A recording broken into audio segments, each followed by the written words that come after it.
con mucho ánimo y también con preocupación, porque impacto causó el terremoto que sufrió el sábado China y donde siguen aumentando la cifra de fallecidos. Exactamente, porque se habla de más de 200 víctimas fatales a consecuencia de este terremoto de 6.6 en la escala de Richter. A esto se suma el sismo del pasado viernes en Japón, seguidilla de sismos en Oriente.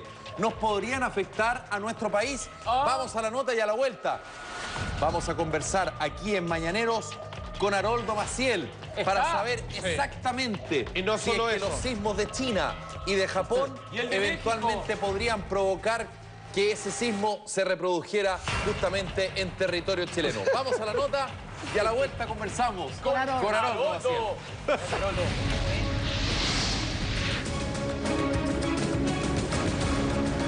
Impacto total y doloroso momento es el que está pasando China. Una mala jugada de la madre naturaleza que los tiene golpeados luego del terremoto 6.6 grados Richter ocurrido ayer y que tiene hasta el momento un saldo de 186 personas muertas y casi 12.000 heridos. A esto se suma el fuerte sismo registrado el viernes en Japón y que tiene a dos países y su gente en completa alerta.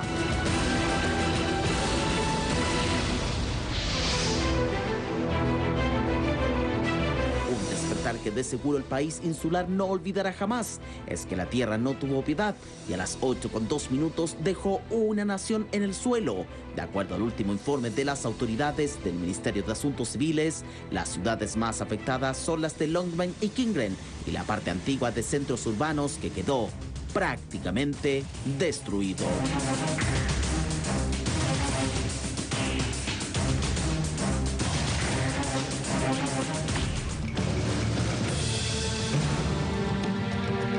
El epicentro se situó en el área municipal de Yan, una zona de fricción geológica que ya tiene antecedentes, porque 5 años atrás, es decir, el 2008, se produjo otro terremoto que causó estragos similares.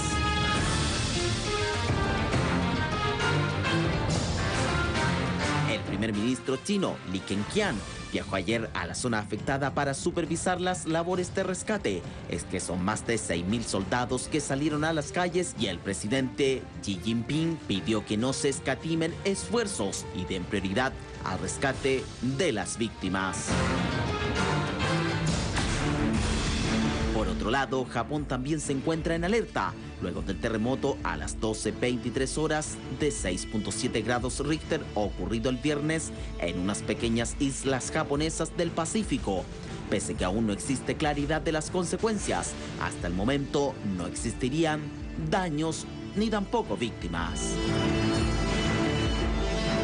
Recordemos que Japón se asienta sobre el llamado Anillo de Fuego del Pacífico y sufre terremotos con relativa frecuencia, por lo que las normas de construcción son muy estrictas.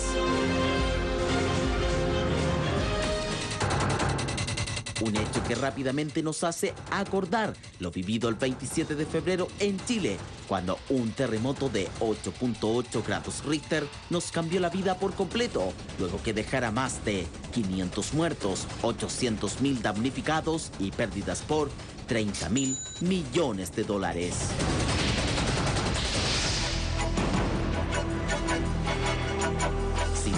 Una sociedad impactada y sufriendo por la gran cantidad de víctimas es lo que está viviendo China, además de tener que lidiar con las más de 1.165 réplicas que no los deja vivir tranquilos.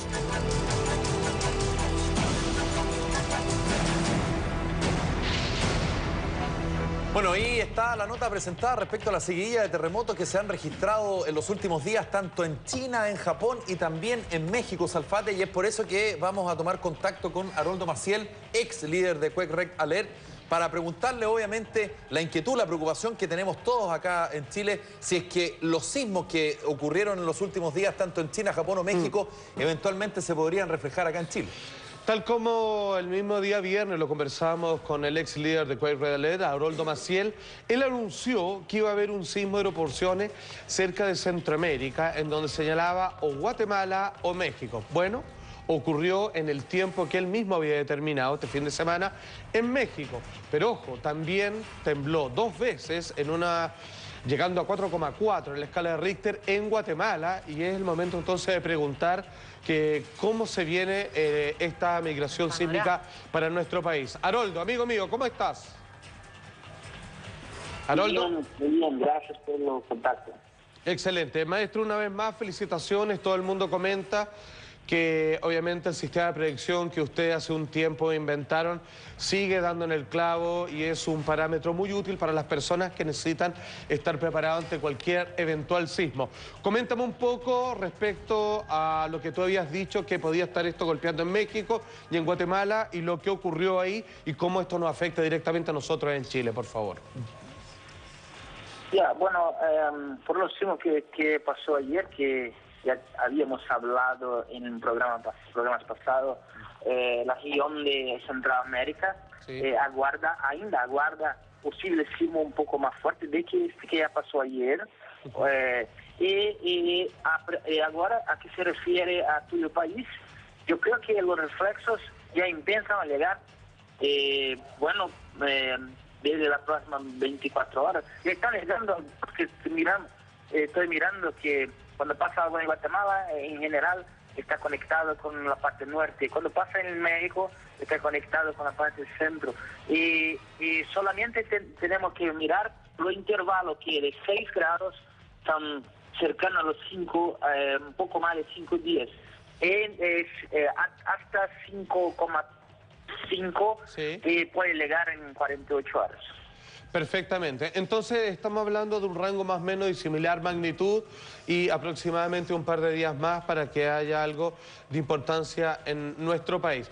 Sin embargo, ¿podríamos decir que estamos fuera de peligro respecto a lo que sucedió en Japón, o aún tenemos que esperar nuevos datos para ello, amigo Haroldo? Yo ainda guardo un dado que se refiere a la Centroamérica, ya que este punto que estoy mirando hace mucho tiempo, porque es uno de los puntos que se da en la pesquisa, que está referente en directo con Perú, norte de Chile, centro de Chile, que es la base de datos que se sigue en la pesquisa referente a tu país. Perfecto, porque anteriormente era solo el sur de Chile el que podría haberse afectado, sobre todo la gente, tengo entendido, en Talcahuano, que sintieron un temblor, entendiendo que está temblando prácticamente constantemente. Hubo uno que llamó un poco más la atención que los de costumbre. Sin embargo, en esta ocasión, Haroldo, lo que tú nos dices es que se podría desplazar este movimiento a nuestro país, más centro de nuestro país y norte, o solo para entenderte, sigue siendo el sur de Chile el foco de atención sobre el cual deberíamos estar todos nuestros compatriotas. Bueno, la Guatemala indica que va a pasar algo siempre en sur de Perú, extremo sur, el norte de Chile, que es algo que hasta el momento son sismos que no son significativos, pero hay en México que fue como aproximadamente pasó el año pasado, aproximadamente fecha, fue el 19 de abril, cuando estuvimos la primera vez en Chile invitados por todas las tele, que algo similar que pasó, que fue en la misma región. Entonces yo te pido un rato más de tiempo para que puedas enviar un correo escrito con la posibilidad real. ¿Ok? Ok, ningún problema. No necesita más tiempo para poder ver cómo nos podrían afectar los reflejos de México y cómo sigue el comportamiento, pero aún así, por lo que entendí, Guatemala influye en el sur de Perú y norte de nuestro país, pero con sismos de baja intensidad, que es lo que se podría esperar para los próximos días. Porque fue lo que ocurrió. ¿Es así, Haroldo? O sea, solamente lo que ha pasado... Hola, amigo mío. Lo que pasó en Guatemala, que hubo, tengo entendido, registro de 2 sismos de 4,5 aproximadamente. Eso significa que no nos pega tan fuerte a nosotros y se desplaza eso hacia el sur de Perú, norte de nuestro país. Entendiendo que lo de México, como tú vienes a aclarar el día viernes, si lo más fuerte sucedía ahí, eso de alguna manera disipaba el poder de los temblores a nosotros. O sea, iba a llegar de forma mucho más, poquito, digamos, suave. No de una alta escala, 4 por ahí, ¿cierto? Sí, amigo, hasta el momento esto que está pasando. Pero yo creo que para la América Central es que los sismos un poco más flaquitos, o un poco más, 4,5, no es muy significante, pero estamos esperando algo un poco más fuerte para Centroamérica. Por eso, aguardando este sismo que viene, além de este otro que hubo en México, de ahí yo podría enviar datos seguros para ustedes. Lo importante es que ustedes ya comprendieron cómo funciona y que, bueno, están conectados. O sea, en el fondo, básicamente tenemos que esperar que ocurra el otro sismo en Centroamérica para sumarlo al de México y ahí tú puedas, con tu modelo predictivo, anunciar si pasaría algo en nuestro país o no con más certeza. Exactamente. Y una de las cosas que a mí me gustaría preguntar... Haroldo, sí, coméntanos. ¿Qué nos ibas a decir? Hola, muy bien, gracias. Nada, que está tomando cafecito. No, que un sismo, por lo que todos entendemos en un país que está acostumbrado a este tipo de fenómenos, es la ruptura, digamos, de ciertas placas al interior de la Tierra que generan estos movimientos. Pero uno de repente tiene dudas de dónde tendríamos que estar puestos los ojos para Chile. ¿Solo Centroamérica? ¿Hay algún otro lugar en donde nosotros debiésemos estar atentos en caso de que tiemble o se dé un terremoto que pudiera repercutir hacia nuestra patria? Bueno, como ya hablé, ya lo dije en otros programas, ¿por qué Chile es el país que más tiembla en el mundo? Porque recibe reflexos de las placas arriba, de las placas de Sumatra, de las placas al norte de Papúa, directo de Japón. Bueno, estamos con todo eso. Lo que hacemos es, bueno, tembló en tal magnitud de América Central, es posible que sea 4,4, 4,7, y lo que prestamos más atención es que cuando pasa algo semejante a que pasó en México, entonces prestamos un poco más de atención porque ya pasa para sismos significativos. Perfecto. Ahora, Haroldo, tú hablas ahí de lo que pasa con México, pero ¿cuál es la repercusión real que podría eventualmente tener el terremoto de China en nuestro país en las próximas horas? Claro. Ya. Bueno, este terremoto de China, yo esperaba que se fuese a seguir. Lo más importante sería, si este terremoto corría rumbo a América Central, entonces ustedes tenían problemas, pero él fue a China, ya que era la segunda posibilidad. Claro. La tercera posibilidad sería Sumatra. Claro. Entonces, nosotros tenemos siempre 3 posibilidades, pero no tenemos contacto con China ni con Sumatra. Entonces, por eso hablé de la posibilidad real con América Central. Pero ese dato está llegando aún, estamos aguardando, porque cuanto más informe tener de América Central, más yo tengo datos para enviar a ustedes y generar los miles de correos que están llegando a todo momento a mi correo. Por supuesto, o sea, una vez más, como él siempre lo explicó, cuando sucede este último terremoto en Japón, esto siempre él tiene 4,4, y México, que Haroldo siempre nos explicó que si temblaba fuerte, y como fue lo que ocurrió, eso iba a disipar la potencia de los temblores y lo demás. Claro, es como que la energía se va perdiendo, a medida que se va expandiendo, se va perdiendo. La gente del norte y del sur de Chile está escribiendo en nuestras cuentas de Twitter del programa. Sí, está un poco asustada, muy preocupada, específicamente la gente de Talcahuano, como decía delante la Julita, de la octava región, y la gente del norte, donde yo tengo familia, también me está escribiendo de qué es lo que se podría esperar, terremotos sobre los 5 grados, ¿cómo podría ser lo que podría repercutirnos? Claro. Ahora, obviamente, como Haroldo lo ha explicado, y para tranquilidad de todos, dado el comportamiento que ha estado en Asia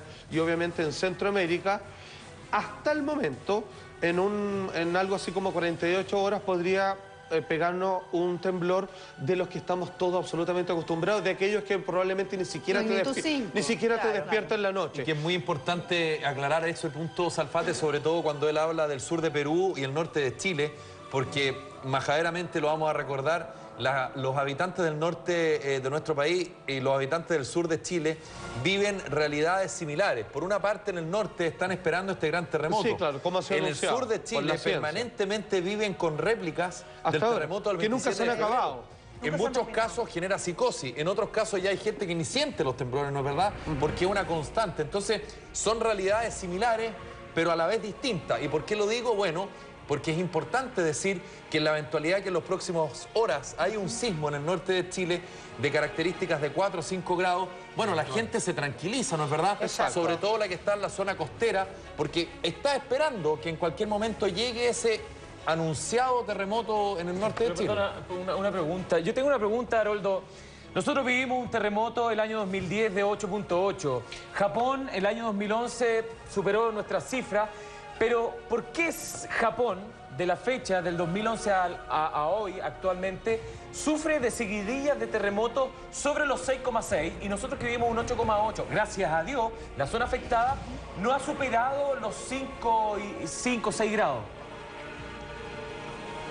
Bueno, todas las veces que va a temblar, para mí son reflexos de otras fechas. O que hablan los científicos que son réplicas, bueno, para mí no hace mucho sentido, pero no hace parte de mi estudio que están diciendo ellos. Yo estoy proponiendo una cosa extremadamente nueva, que cuando va a pasar encima de Japón, ya aviso. Y en cuanto están esperando que sea una réplica, está veniendo de Irán, que va a pegar en Japón. Y ahí hablo, norte de Japón. Y si es una réplica, ¿cómo puedo yo hablar que es una réplica? Entonces son cosas que yo no puedo entrar en detalle para no ferir mucho la comunidad científica, ya que yo voy a precisar mucho de ella en las próximas cosas que estoy escribiendo. Pero mi segunda pregunta entonces es, ¿cómo a Japón le afectan las réplicas? ¿Desde dónde le afectan las réplicas a Japón para tú poder determinar que va a temblar en Japón?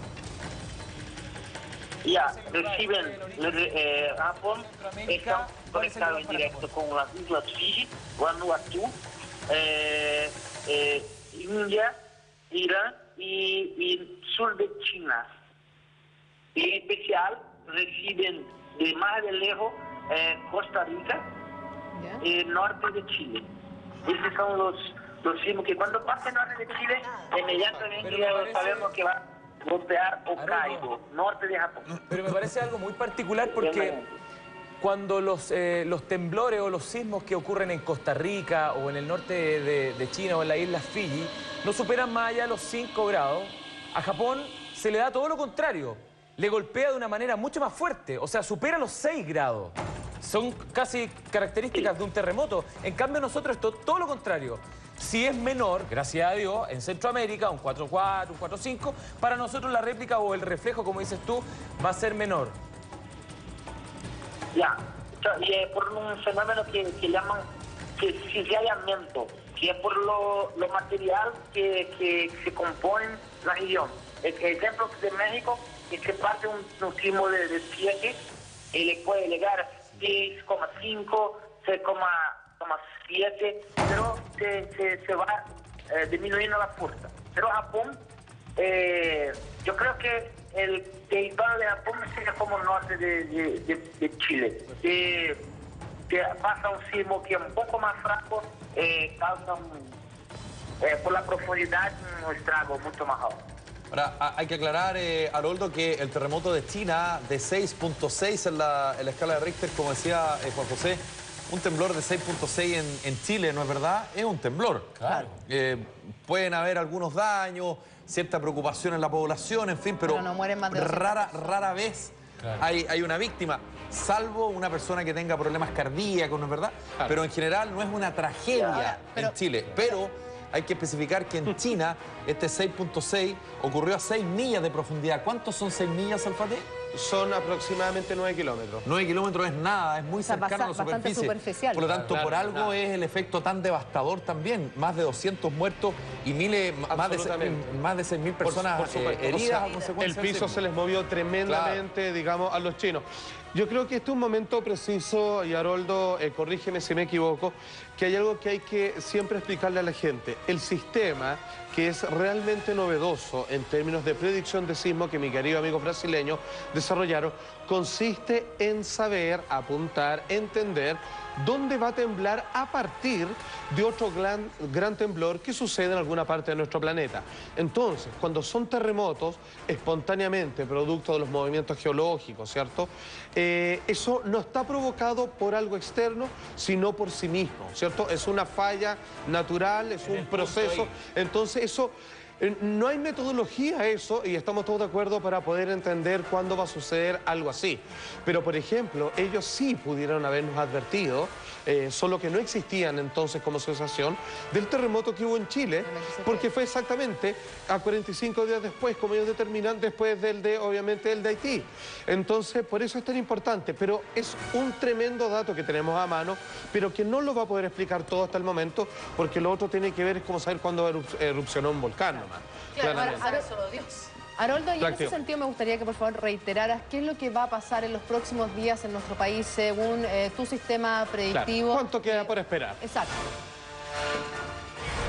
Haroldo. Bueno, los reflexos de la Central América, como usted sabe, los intervalos de 4,5 son cuestión de 10 a 24 horas, los intervalos de 6,1 son de 5 días, y el intervalo de 7 son de 15 a 21 días. Entonces, si son los sismos que están hablando de la Guatemala, deben llegar en las próximas 24 horas, que son los de 4,4, estoy mirando acá ahora, si pasa algo cercano a los 6 grados, referente a Michoacán, México, entonces serán en los próximos 5 días y algunas horas. Haroldo, ¿y esto en la zona norte y centro-norte de Chile, más o menos esa es la ubicación posible de este sismo? Ya, centro-norte. Yo creo que para un poco más al norte. Pero yo creo que estas informaciones sirvan para que todos mantengan atención. Perfecto. Una cosa que quiero. Lo peor es que estamos esperando aún la América Central algo un poco más fuerte. Y espero que no. Espero que yo me equivoque para el bien de todo. Estoy esperando, pero estar equivocado. Y apenas suceda, tú nos comunicas entonces qué podría pasar para nuestro país. Haroldo, como siempre, muchísimas gracias por estar en contacto con Mañaneros. Que tengas un buen día. Gracias. Buen día. Gracias, amigo mío. Y vamos a pasar a otro tema, señoras y señores, que es la denuncia del día. Porque para nadie es una novedad que la serie El Patrón del Mal es todo un éxito en sintonía. Un punto que no se ha abordado precisamente es qué sucede con los delincuentes al ver esta serie de televisión que retrata la vida de Pablo Escobar. Y es que muchos delincuentes están buscando tener la misma vida llena de lujos, de excesos, de asesinatos e incluso de poder que el colombiano. Todos los detalles en la siguiente nota en la denuncia del día.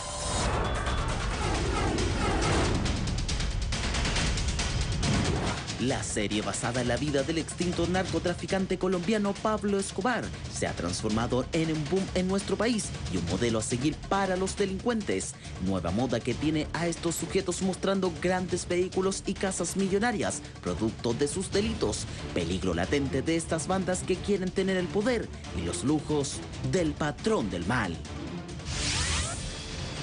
Una tendencia que se puede ver a diario en todos los noticieros es que tras cada allanamiento que realiza la policía, vehículos de marca y casas completamente equipadas sorprenden.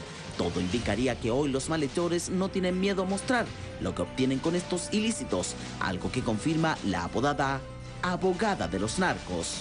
Lo que más ostentan y lo primero que hacen una persona que trafica es comprarse un auto último modelo. Es lo primero que hace, te digo al tiro. Y después comprarse buena ropa, joyas. Y gastar en comida y en cosas viven bien. Esa es la verdad. Existen mafias en Chile. Recordemos que son varios los casos que han salido a la luz y al igual que Pablo Escobar, vinculados al tráfico de drogas. Los Caras de Jarro fueron detenidos en 2008 y contaban con una fortuna cercana a los 400 millones de pesos, entre autos de lujos, caballos fina sangre y más de 25 propiedades. Otra de las bandas que ya está tras las rejas son los Cara de Pelota y los Corleone, grupos que a su haber poseían más de 1.200 millones de pesos en especies y propiedades y que sin problemas lo demostraban. Hoy día es Pablo Escobar. ¿Qué significa esto? Que los delincuentes siempre van buscando un ícono, un emblema, un modelo de vida, y siempre el modelo de vida para el delincuente va a ser aquel bandido que logró amasar una gran fortuna exclusivamente sobre la base del delito. Ese es su ícono, ese es su modelo a seguir. En consecuencia, este fenómeno que se da hoy día con Pablo Escobar y el Señor del Mal es un fenómeno recurrente en la historia carcelaria chilena.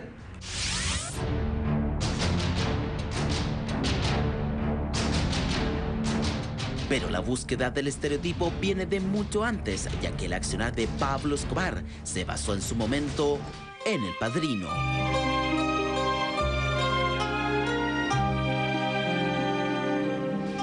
¿Será verdad que hoy los delincuentes se quieren parecer al patrón del mal? Sin duda, la serie El Patrón del Mal está siendo vista por gran cantidad de chilenos y ha resultado todo un éxito, tanto así que ya se está planeando otra serie y una teleserie basada en delincuentes, un tema que preocupa, ya que la imagen de Pablo Escobar está ligada a la droga y los asesinatos, factores que hoy vemos a diario en nuestra sociedad.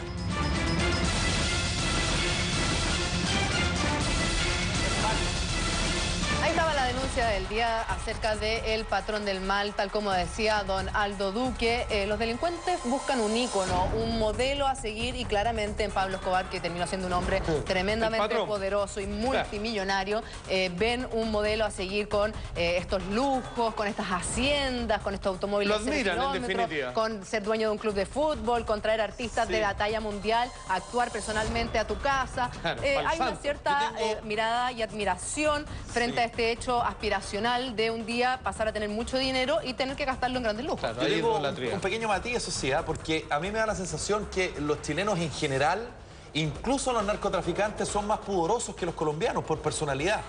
Ellos son un poquito más grandilocuentes, ¿no es verdad? Sí. El narco chileno, más por decirlo de alguna manera, mantiene la fachada de su casa, por ejemplo, de alguna población, pero por dentro son mansiones que se la quisiera, digamos, el millonario más millonario de Estados Unidos.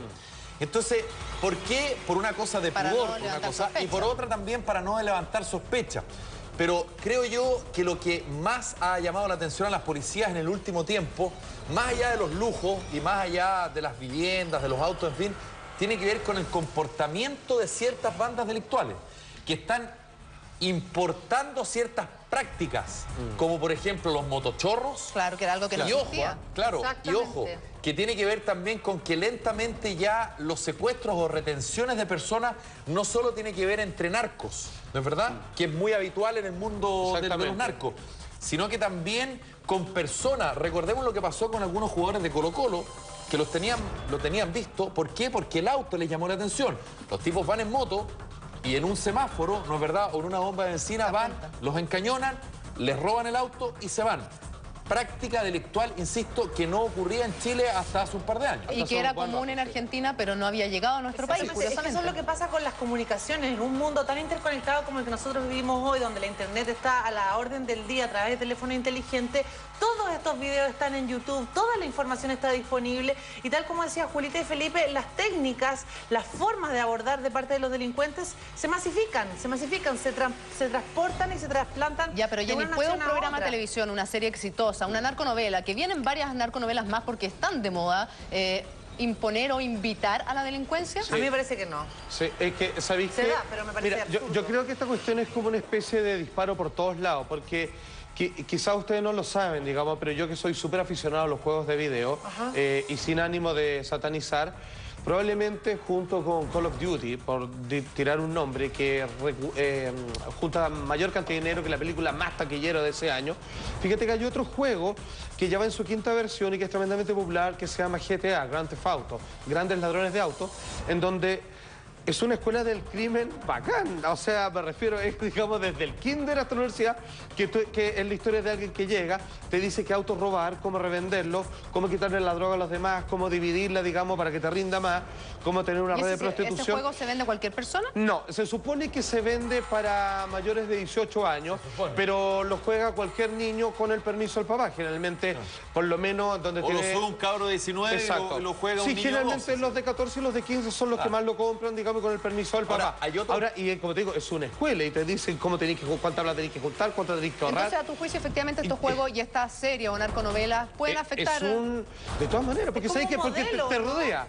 O sea, cuando prendís la tele y está, digamos, el patrón del mal que la lleva, tú jugás ahí donde tú aprendís que era o no, porque, digamos, está basado, digamos, en informes policiales el juego. finalmente, fíjate que uno dice, ¿qué me tincó esto? Y tú vas al bono y lo mandáis a comprar ropa. Y decís, ya tengo más plata. O tienes con lo que en el juego se llama prestigio de cuneta. Es decir, ya puedo usar cadenas de oro y todo.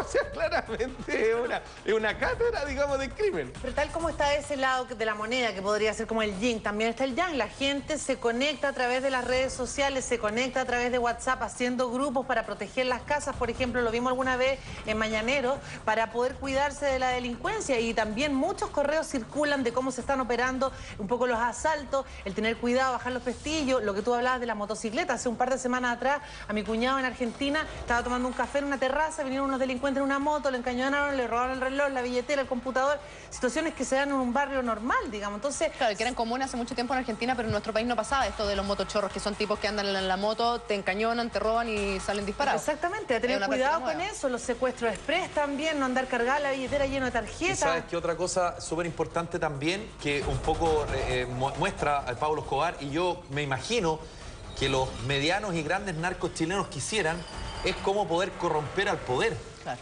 Poder corromper al poder policial, claro, al poder judicial, al poder político, ¿no es verdad? Claro. Entonces, muchas veces nosotros nos jactamos, no, Chile todavía los niveles de corrupción están controlables. Ok, pueden estar controlables.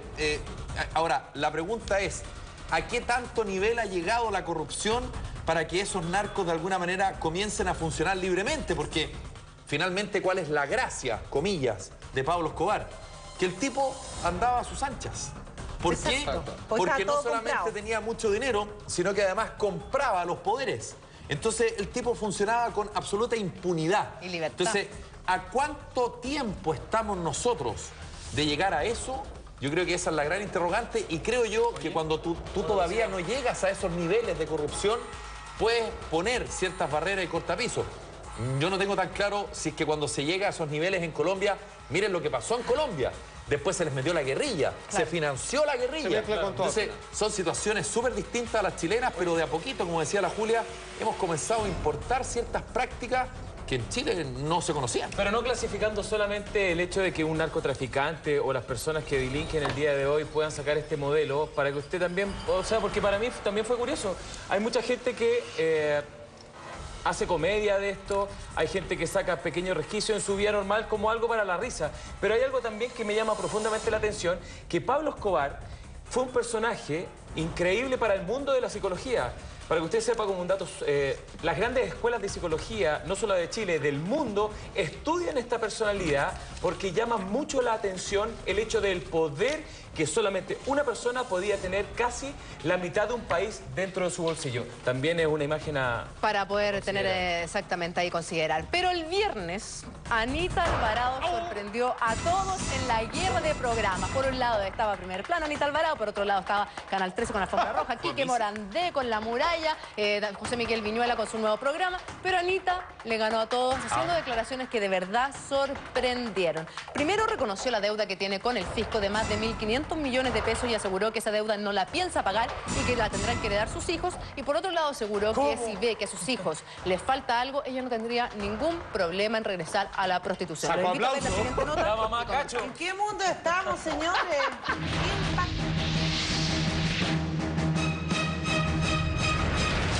Nuevamente, Anita Alvarado hace noticia en nuestra farándula criolla. Es que la geisha entra y sale de una polémica con mucha facilidad. Esta vez, la mamá de Angie aseguró en Primer Plano que si tuviera problemas para mantener a su familia, volvería a la prostitución. Palabras que llegan justo tras conocerse que Anita tendría una deuda con el fisco de, escuche bien, 1.700 millones de pesos. Para nadie es sorpresa que durante el último tiempo, la matriarca del clan Alvarado no lo ha pasado nada bien en materia económica. Primero recibió el aviso que su casa será rematada y ahora esta millonaria deuda que mantendría con el Estado. Sí, es que es un lío grande, pero estamos peleándola. Estoy llena de líos judiciales, pero bueno, es entretenido por último. Pero por el tema de la casa, ¿qué es lo que vendría ahora? No, pues tenemos que pelearla ahora. Y de hecho vamos a demandar al banco Scotiabank. No sé cómo se pronuncia. Scotiabank. Ya, bien, yo no sé pronunciarlo. No, pero ¿y por qué van a demandar al banco? Porque en realidad él compró sabiendo que esas casas estaban pagadas. Una situación que la tendría bastante angustiada. De hecho, ante las insistentes preguntas del estelar de Chilevisión, la figura farandulera no tuvo tapujos y confesó abiertamente que volvería a prostituirse todas las veces que fuera necesario para que sus hijos nunca les falte nada. Me hacen la pregunta, me dicen, Anita, si no tuvieras nada, o sea, para como alimentar a tus hijos y todo, ¿volverías? Claro, dije yo, porque suponiendo, o sea, me pongo en el caso de que a esta edad, 40 años, que ya es mucho, para ese tipo de oficio, sí, si no tuviera nada como sobrellevar a mis hijos, claro que sí. Los problemas económicos por 1.700 millones de pesos que estaría atravesando la amiga de Roberto Dueñas, sin embargo, no son freno para que en su programa de YouTube Anita Sin Filtro le mande duros recados a sus enemigas televisivas. Amigo, ¿te acuerdas cuando estábamos en la carpa con los pecadores VIP y ella llegaba toda roja con el lote del loto, se echaba esa roja y ella también llegaba toda roja? Sí, pero es que estáis hablando de otro tema, no hay ninguna relación. Pero que, a ver, espérate, el Lonton estaba casadito, el Lonton estaba casadito, ¿no? Sí. ¿Estaba casado? Sí. ¿Y qué pasó? ¿Se separó? Volverá Anita a ejercer la profesión más antigua del mundo para saldar los números rojos de su cuenta corriente. Es real, pero como dije en primer plano, van a tener que... se van a morir los presidentes y voy a estar yo sin pagar. Porque no son deudas que yo asuma. Ese es un abuso. Jamás yo haría eso para pagarle al fisco. Nunca, jamás. El fisco, mira, ni siquiera trabajaría, ni hacía un poquito para pagarle a los sinvergüenza del fisco. Porque eso es un abuso. Un abuso. Confesión de Anita Alvarado que revive lo complicado de ejercer la prostitución. Un buen negocio, pero que tiene altos riesgos, como lo sucedido con Jenny Ramos, la escort colombiana que por escapar de un cliente cayó de un edificio y resultó muerta. Peligro que, al parecer, no dudaría pasar la mamá de Angie si fuera necesario y recordar sus viejos tiempos como Geita, forma desesperada de salir de los problemas. Anita en el ojo del huracán, todo a partir de los conflictos que tiene con el fisco, que ella asegura que no va a pagar, que no reconoce esa deuda. Por otro lado está el tema con Chile Extra, que continúa ese juicio y que ya ahora en mayo se sabrá qué va a suceder. Y también el tema del remate de su casa. Pero también las declaraciones que hizo en primer plano de que si no tuviese cómo mantener a sus hijos, ella regresaría a la prostitución, levantaron bastante aplauso, de hecho, en el público. La gente, claro. Bravo. Yo no sé si era por la protesta o porque estaban felices, digamos, de poder atenderse con Anita, pero no, de verdad. La forma, porque todos querían ocupar los servicios. Ahora, yo entiendo que sus comentarios básicamente van de parte de una mujer que frente a sus 8 hijos, que ella tiene efectivamente 8 hijos, 7 biológicamente, más el mayor que es adoptado, la verdad que uno como madre, yo la entiendo ahí, puede hacer lo que sea necesario con tal de ver a sus hijos bien. Uno se sacrifica al máximo, claro, pero volver a eso me parece que Anita lo dice más como una... protesta. Claro, un modo de protesta que una realidad, efectivamente, claro, porque ella sabe bien y mejor que nadie que la prostitución no es la vida de lujos, la vida fantástica de plata fácil. Se pasa mal, se soportan muchas cosas, se corren muchos riesgos, hay un tema de soledad impactante y ella mejor que nadie lo conoce. Aquí se cruza la valentía con la patudez, creo yo, porque yo creo que Anita Alvarado, la gente la aplaude, tomando lo que decía Zafate, creo yo, porque siente que es valiente, que va al frente, que dice lo que piensa y que mucha gente no lo hace. Sin embargo, lo otro es pasarse por mejor parte lo que no puede un ciudadano común y corriente que dice relación con el pago de las cuentas de los impuestos. El fisco, entonces, yo creo que ella aprovecha y exacerba su valentía para meter la baza de la patudez, ¿no es verdad? Del aprovechamiento. Porque, claro, mucha gente decir, oye, ¿sabéis qué? Yo me saco la mugre trabajando todos los días para ganar poquito, para tener plata y para que finalmente, si es que tengo algún contrato, pagar los impuestos, que todos consideramos que son muchos los impuestos que pagamos. No hay nadie que diga que paga poco impuesto. Pero sin embargo hay que pagarlo, ¿no? El problema, claro, el problema es que cuando tú de alguna manera utilizas eso para decir, ¿sabes qué? Yo no voy a pagar un peso Entonces, yo creo que ella confunde lo que es valentía con honestidad y patudez. Porque ella simplemente tiene una mala administración de recursos y obviamente eso es lo que está pagando, porque ella podría no tener que llegar a esa tremenda deuda con todos los intereses que arrastra si que ella se hubiera hecho cargos antes, Pero digamos. ¿sabes lo que es más preocupante? Es la sintonía. ¿Por qué la gente premia con sintonía y con rating ese tipo de declaraciones? Declaraciones que por lo menos para el común de la gente son inapropiadas, tal como dice Felipe, un poco que pecan de patudo. O sea, acá en este país todos tenemos deudas, todos tenemos compromisos con los cuales tenemos que responder y creo que no es la forma de hacerlo. O sea, por algo a ellos se le han dado tantas situaciones incómodas con la ley.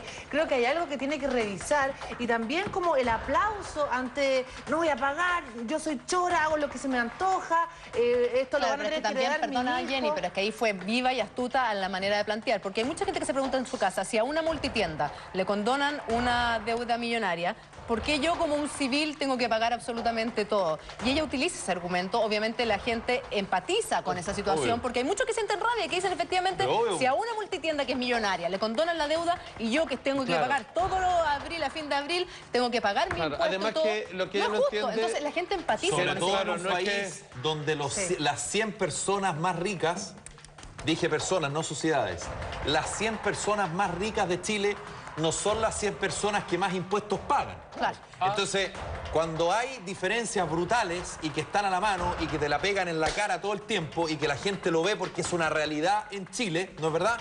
Entonces dice, bueno, ¿sabes qué? ¿Por qué voy a pagar yo?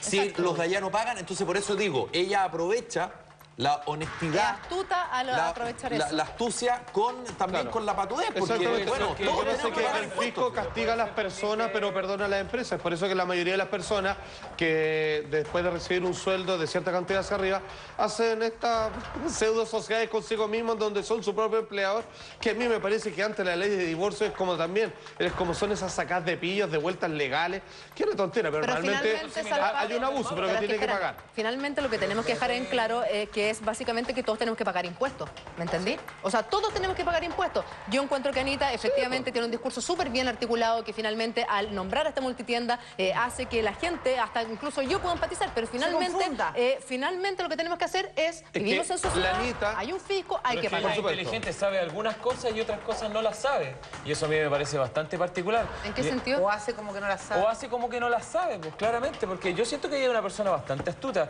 y creo que el modelo que ella está presentando, así como tiene un programa en internet, hace que tenga la misma sintonía que tiene el patrón del mal.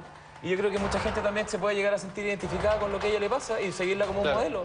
Claro. Ahora, ¿qué te parece? ¿Tan válido como eso? ¿Qué te parece a ti? Ahí está el rating. Pero espérame, ¿qué te parece a ti que la hayan aplaudido en el momento que le preguntan si ella volvería a la prostitución para mantener a lo mejor hay mucha gente que ya está cansada de la situación en la cual vive, de las cosas que ve a través de la pantalla y de repente ya no tiene un argumento para sí mismo para darse una, qué sé yo, un vamos y decir, no, ¿sabes qué? Me voy a mantener en la vía de una forma correcta y todo, porque hay mucha gente que hace el camino correcto y que trata de salir adelante y los beneficios versus los costos son gigantescos y muchas veces no logran nada para ellos.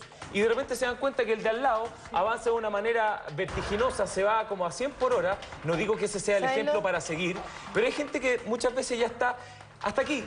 Y va a golpear puertas, se le cierran las puertas, y aunque me digan, yo estoy de acuerdo que esto no es el camino correcto, pero hay gente que ya está cansada y dice, ¿sabes qué más? No tengo más educación, no tengo cómo pensar. Estoy de acuerdo contigo, Juan José, pero si porque yo sabes lo que siento es que el público, yo estaba viendo Primer Plano, lo comentamos en la pauta hoy día con la Ingrid, nuestra editora, yo creo que la gente lo que aplaudió al momento cuando ella dice, si fuera necesario, yo vuelvo a la prostitución para salvar a mi hijo. La gente aplaudió lo jugada que es ella en virtud de proteger a su hijo y de ir hasta las últimas consecuencias. Pero eso es populista frente a lo inteligente y sagaz que es ella, la gente aplaudió, ella se está riendo de la gente. Permíteme opinar. La gente aplaudió esa moción populista que ella estaba expresando adentro de un programa de televisión. La gente sintoniza el programa. Compró el show. Exactamente, compra el show. A lo que yo voy es que basta de antivalores en la televisión chilena, basta de tener que darle tribuna a situaciones que para todos nosotros que trabajamos, nos sacamos la mugre por nuestra familia, no son las correctas. Ahí voy yo. ¿Hasta qué punto vamos a llegar? Dando ejemplos ejemplos de narcotráfico a través de una serie que es Primera en Sintonía, dándole guías a los delincuentes de cómo asaltarnos y robarnos nuestras cosas que tanto nos cuestan, dando ejemplos de que los impuestos no hay que pagarlos y que hay que echárselos al hombro, dando ejemplos de situaciones que a mí me parecen que no concuerdan con lo que son los valores morales de nuestro país. No voy a aceptar la opción que me hicieron para ser diputada. ¿Qué hace? No quiere primaria la No quiere primaria. Pero mi pregunta frente a eso es ¿qué hacen las personas que realmente deberían tomar las decisiones? Porque al final la situación queda tirada ahí y no hay una ley que sea tajante. Entonces al final yo estoy de acuerdo, por darte un ejemplo, que si, o sea, en mi caso en particular, yo siempre he sido una persona de una línea y seguiré siéndolo aunque tenga un buen pasar económico o a lo mejor no lo siga teniendo el día de mañana, porque uno no sabe que la vida da muchas vueltas. Pero hay gente que lamentablemente es atraída y es absorbida por ese lado oscuro, a lo mejor sin quererlo. Claro, relativiza sus valores dependiendo de la situación. No digo que sea correcto, pero nadie toma la decisión. Ahora, nadie es responsable de eso. Y nuestra autoridad ahí... Tomando el personaje a quienes nos referimos, y esto no es peyorativo, ni mucho menos, todo lo contrario. Anita Alvarado se hizo conocida porque hizo públicamente que había sido prostituta, ¿no es verdad? Historia de prostitución en Japón, exacto. Por lo tanto, sin prejuicio de minimizar o de maximizar este oficio, que dicen algunos el más antiguo del mundo, hay algunos que difieren en aquello, pero ¿cuál es el costo alternativo que ella diga que va a volver a ser prostituta? Y no solo eso. Dicho de otra manera, una persona que no lo ha sido y que diga eso genera impacto. Obvio. Pero que lo diga Anita Alvarado, a mí por lo menos no me genera tanto. Es que sabes que además el contexto de Anita, o sea, sí me explico. Es una mujer tremendamente honesta, número uno. Número dos, sabemos que es una mamá a toda prueba que defiende a sus 8 hijos, pero con dientes, uñas, como sea. Entonces, claro, si te hacen una pregunta, también, como lo hago yo, mi mamá, exacto, y como la mayoría de las mamás de Chile, de todas nuestras amigas que están viendo Mañanero, en el día de mañana, si no tienes cómo mantener a tu hijo, uno se las rebusca y busca y busca y va a hacer hasta lo último para que no les falte nada. Eso es una realidad. Claro, y en eso yo puedo entenderla. Ahora, que ella diga volver a la prostitución, después, nuevamente, cuando nosotros la vamos a entrevistar, dice, bueno, ya tengo 40 años. Además que Anita ya sabe cómo mantenerse a través de los medios de comunicación, cómo vivir a partir de la farándula, los eventos. Entonces, siendo tremendamente sincero, yo no creo que Anita lo piense. Claro, el negocio de ella es más lo que dice que lo que hace. Excelente. Y porque finalmente, como cualquier mamá, uno estaría dispuesta, yo estaría dispuesta no a llegar a la prostitución, porque encuentro que puede ser un camino que puede mostrarte luces, todo, pero pero finalmente es tremendamente solitario, corren unos riesgos impactantes, son basuriadas muchas de ellas por hombres que si uno tuviera que trabajar, de verdad, no es glamoroso, no es divertido, es un trabajo o un oficio tremendamente solitario y triste. Oye, pero lo que hay que entender, solamente reduciendo lo que es el fenómeno de Anita Alvarado, es que si bien no es un ejemplo a seguir, para nadie, yo creo que no inspira a nadie, de hecho. Pero sí es muy entretenida, digamos, yo creo que sí. Sí, pero sí es muy entretenido de escuchar. Entonces, digamos, de ahí el éxito. Yo creo que el 99,9% de las personas que le suman sintonía jamás harían lo que ella le sugería, pero sí obviamente es muy divertida, digamos, levantar así como con aspavientos, estos fuegos artificiales. Entonces por ese lado yo creo que siempre le va a ir bien, así por lo escandalosa y divertida que es, digamos. Pero está ensuciando lo que significa la palabra valentía, porque uno puede ser valiente y optar con valores que sean, ¿cómo se llama?, sustentables en tu vida. Ya, pero en el minuto en que Anita se va a Japón y decide ser prostituta, era un minuto bastante álgido de su vida, no tenía muchas opciones, ya tenía un hijo que mantener. O sea, yo no puedo juzgar en el minuto que ella toma la decisión, pero hoy tiene otra opción, hoy tiene otra vida, hoy es un personaje conocido, hoy perfectamente puede trabajar y ha trabajado en televisión, en estelares de baile, en tafas, ella se vio en algún momento de su vida con un hijo. Mira cómo es siente un círculo vicioso de gente que tiene muchas veces el poder de poder mantener eso. ¿Por qué tomó esa opción? Porque en algún momento alguien le tiene que haber dicho que eso era más rentable y alguien le tiene que haber lavado la cabeza, porque no creo que una mujer en su sano juicio quiera ser prostituta al momento de nacer. Oye, hay que legalizar la marihuana. Yo creo que ese es un tema más allá que la candidata del PSPPD más, Michelle Bachelet, haya dicho que no estaba presente en su programa varias veces cuando Julián Effelbein le preguntó en un programa de televisión. Claramente este tema seguramente se va a instalar en el debate de los candidatos presidenciales de noviembre próximo. ¿Se debe o no se debe legalizar el porte o consumo de marihuana en nuestro país? Vamos a la nota y a la vuelta vamos a comentar el tema aquí con invitados aquí en Mañaneros.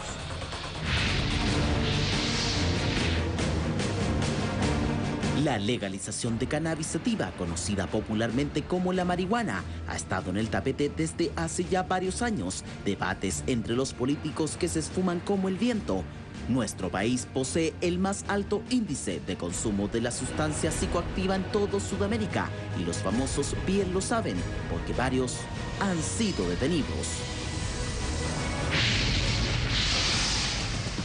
Actualmente en Chile el uso de sustancias ilícitas está regido por la Ley 20.000 y que incluye a la marihuana. El senador Fulvio Rossi presentó en agosto pasado un proyecto de ley que busca autorizar el autocultivo, consumo personal y que se utilice de forma terapéutica. He dado un testimonio para que las cosas cambien en un país que tiene un montón de problemas en relación a un tema serio y que es de profundo interés público, como ha quedado demostrado por toda la participación de la gente en las redes sociales. Estamos planteando un dilema de responsabilidad. Si Chile ha considerado que las adicciones a las drogas, incluida por lo tanto la marihuana, son negativas, es de una tremenda irresponsabilidad que una autoridad públicamente admita su consumo. Nuestro país se ha caracterizado por perseguir conductas que de hecho no deberían ser punibles, ¿no? El consumo de la cannabis, que incluso algunos sostienen es menor que el mismo alcohol que está legalizado, que se vende en las esquinas. La actriz Ana María Gasmuri también está a favor de la legalización. De hecho, en su cuenta de Twitter tiene un hashtag con el lema "Yo firmo" y una hoja de marihuana. Consumo cannabis, sí. Obviamente, y bueno, y a todo el mundo le consta, soy una persona que he trabajado toda mi vida, que me levanto a hacer mis cosas, que soy súper consciente, lúcida, y en algunas instancias, por algunos trabajos míos, ya sea en el ámbito espiritual y también en el ámbito del, o sea, concretamente, después de un día de trabajo pesado, que es lo que le pasa a la mayoría de la gente, ¿cómo no hacer mejor? Poder tener libremente y legalmente la posibilidad de llegar a su casa y consumir, fumar un poco de cannabis antes que tomarse un ansiolítico o una pastilla para dormir. Esas son adicciones mucho más peligrosas. O la adicción al alcohol también. Entonces tiene que ver con eso, con poner en la conciencia pública que los consumidores de cannabis no somos delincuentes, somos personas responsables que aportamos a la sociedad. Un estudio de la Facultad de Medicina de la Universidad de Chile midió el impacto cognitivo que crea en los adolescentes la ingesta de marihuana. Los que consumen 4 veces al mes generan un deterioro de la memoria y atención. Nuestro país, atención, lidera el ranking sudamericano con un 20%. Hay gastos a nivel de tribunales, de policía, de defensoría, de fiscalía, de gendarmería, que se están utilizando para perseguir usuarios responsables incluso de cannabis y que efectivamente no tiene ninguna rentabilidad social a nuestro entender. Entonces, ¿se debe legalizar el cannabis sativa? Si se legaliza la marihuana, se evitarían mucho, no sé, el narcotráfico, mucha delincuencia. Que supuestamente somos un país más poderoso en todos términos, todavía no entendemos que la marihuana es una planta de poder y es un elemento terapéutico tremendamente importante. Pero la marihuana también es utilizada en otro ámbito, como en tratamientos terapéuticos del cáncer e incluso el VIH, y también creación de productos, como el jabón.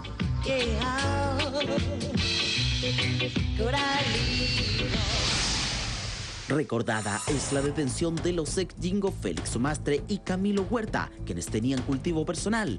Finalmente fueron dejados en libertad. Matías Vega también tuvo que lidiar con la justicia cuando fue sorprendido portando marihuana en su vehículo. Y el último y más polémico, Ariel Madeluna, el actor de Machuca, en el cual se logró detener a 4 personas por microtráfico de droga. Estamos hablando de alrededor de medio kilo de marihuana prensada, 12 plantas también de género cannabis y también algunas dosis no menor de LSD. Yo no estoy de acuerdo con la legalización. Ya estoy de acuerdo con una ley de despenalización. Es muy distinto tener un producto legalizado como es hoy por hoy el alcohol y el cigarrillo, que además cuentan con normas del Instituto de Salud Pública, etc. La política criminal antidroga es sumamente eficiente, particularmente por los persecutores. Entonces creo que el mal uso y el abuso de las instituciones que vienen a resguardar nuestra seguridad termina viéndose afectado por esta mala política, digamos. Que eran 36 plantas, que había una máquina, una pesa y que habían piezas de secado. Cualquier persona que me conoce a mí y a mi familia sabe que nosotros nunca hemos traficado en la vida. Somos 7 en la casa. ¿Todos los 7 fuman la santita como le dicen? Los mayores de edad, sí. Sí. ¿Qué piensan los famosos del tema? Yo estoy a favor, pero con cautela, con ciertas normas, porque aquí estamos ser hipócritas. Yo creo que hay mucha gente que fuma marihuana, entonces creo que cualquier hipocresía no es buena, no es real. Yo creo que se tiene que estudiar y ver la forma de legalizar.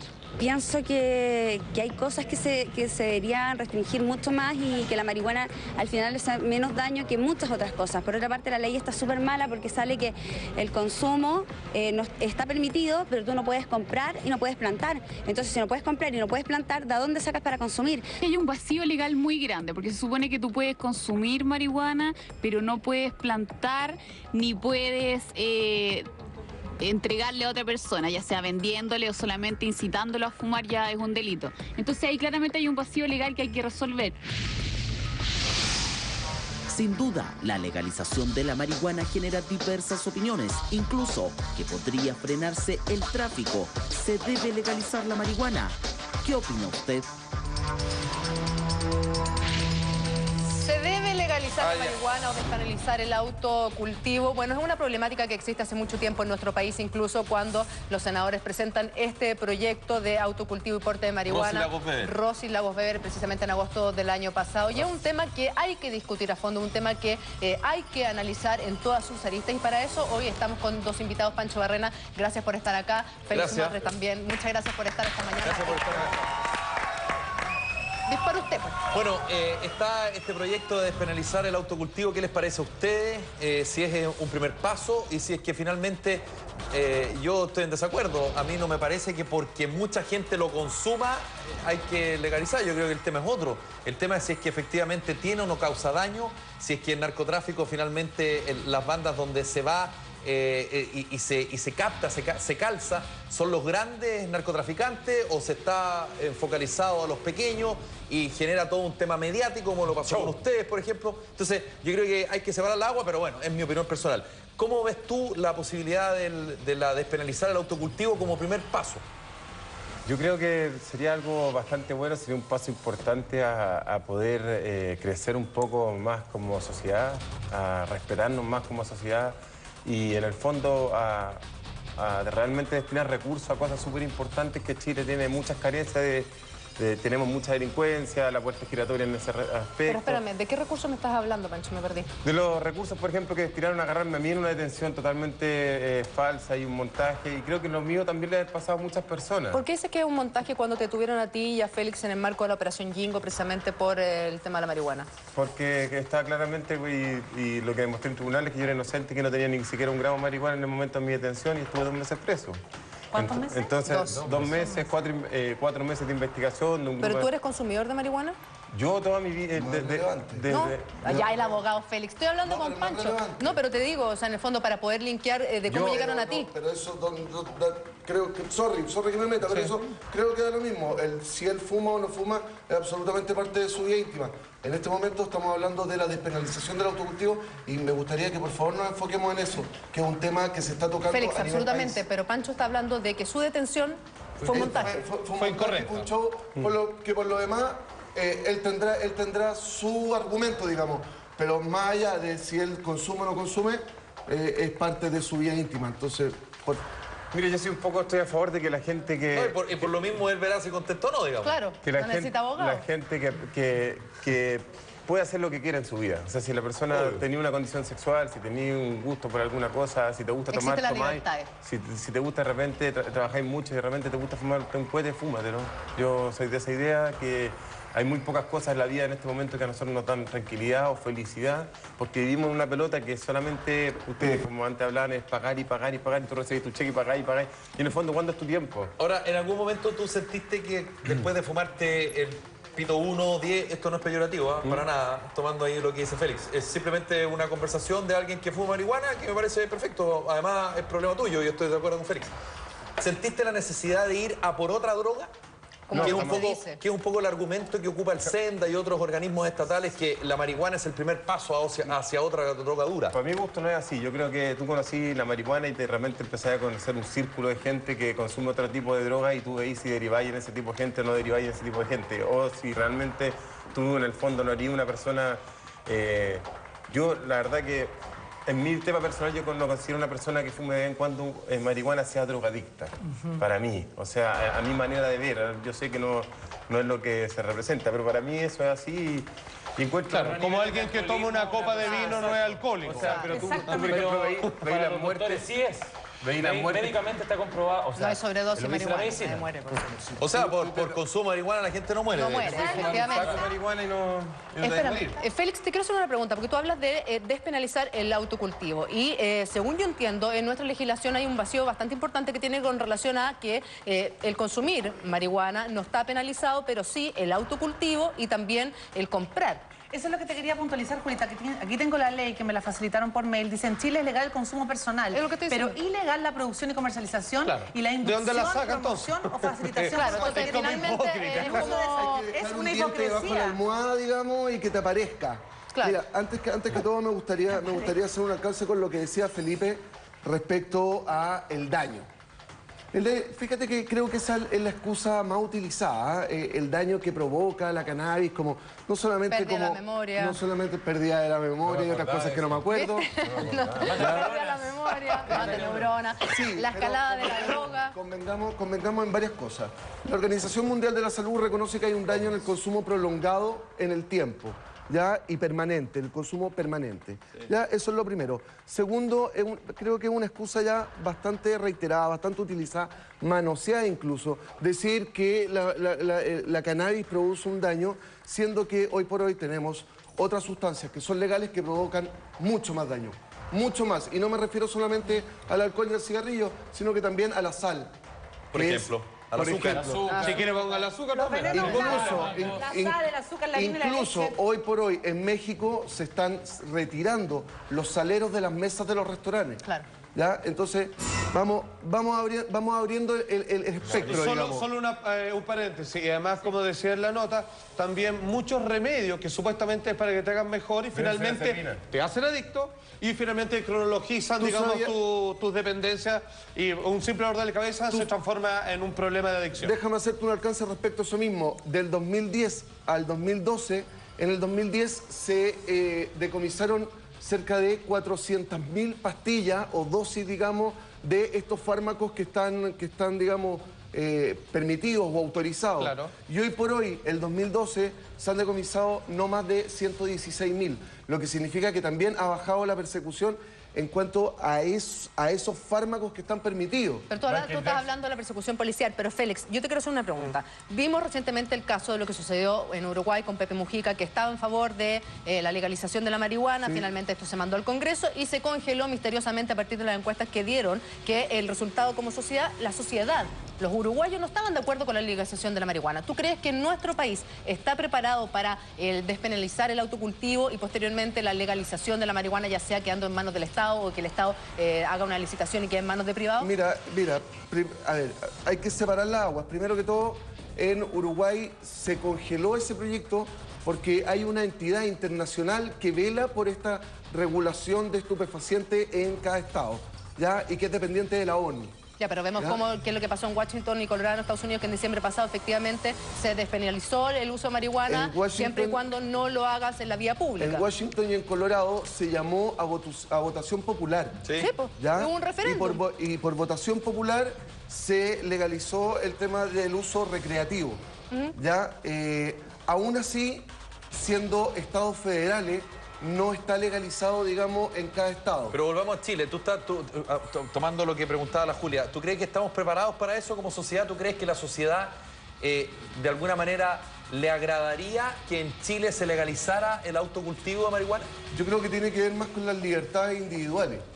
Yo creo que uno, como dueño de su propio templo y de su propio cuerpo, digamos, tiene derecho a elegir si yo sufro un cáncer o si yo sufro alguna dolencia y me quiero tratar mi dolencia con cannabis, tengo el derecho de poder hacerlo, ya que el régimen prohibición... Sí, pero estamos hablando con fines recreacionales. Pero lo que pasa es que entre el fin terapéutico y el fin recreativo, el paso es digamos, pero es que además es una gran mentira. La gente dice no a la marihuana y tú ves de repente en la calle, vas caminando y ves gente que va fumando en la calle, o sea, a la luz del día. Yo quería puntualizar a través de esto lo que pasa en algunos estados de Norteamérica. Este es un carnet de vacunación que lo traje como modo de ejemplo.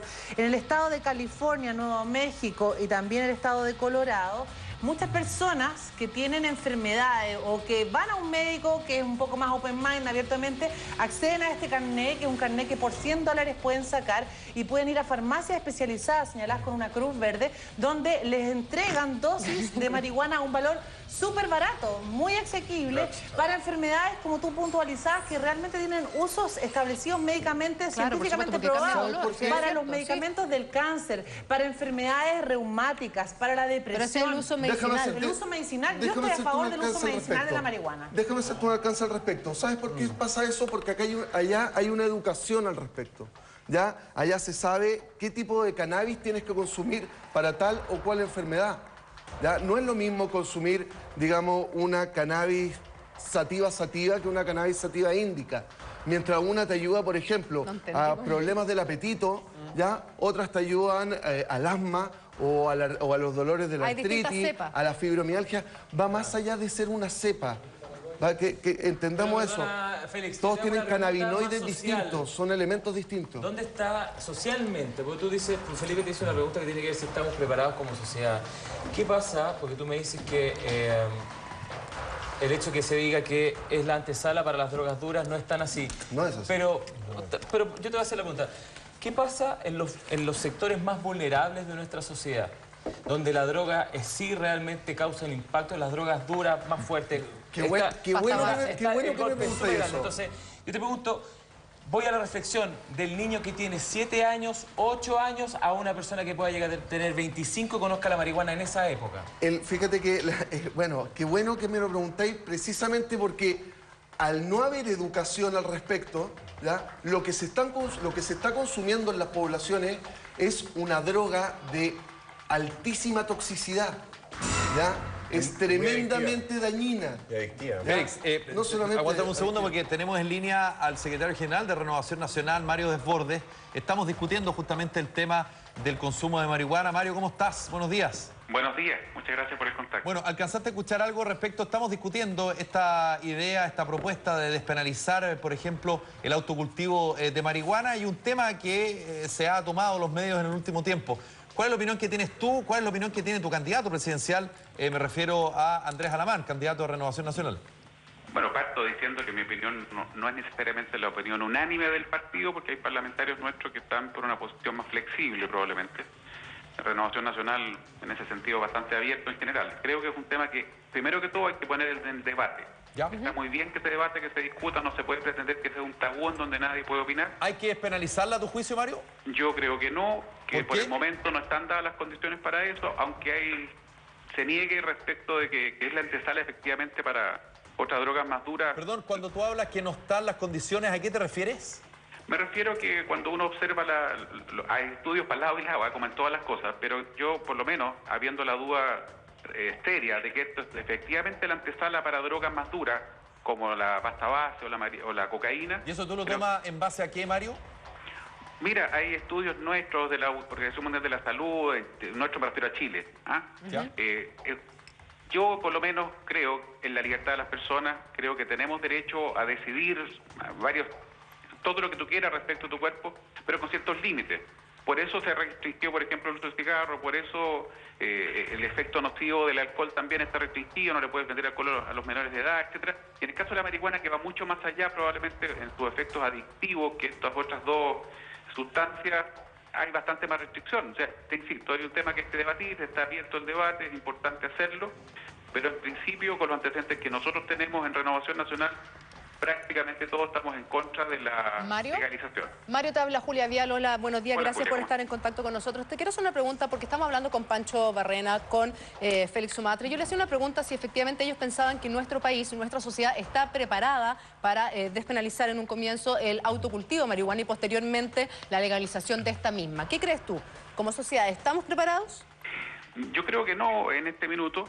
Cuando uno trabaja en sectores con menos recursos, cuando tú estás metido en Cerro Navia o en San Ramón, te das cuenta que esta es una de las vías de escape para, entre comillas, para muchos problemas que finalmente lo que provocan es que se agudizan todos los dramas que están viviendo las personas más vulnerables socialmente. Pero el tema de la droga es una realidad, es una problemática que es transversal en nuestra sociedad, lamentablemente, pero es efectivamente el tema de la marihuana, porque yo tengo entendido que es mayor el consumo de pasta base. Sí es.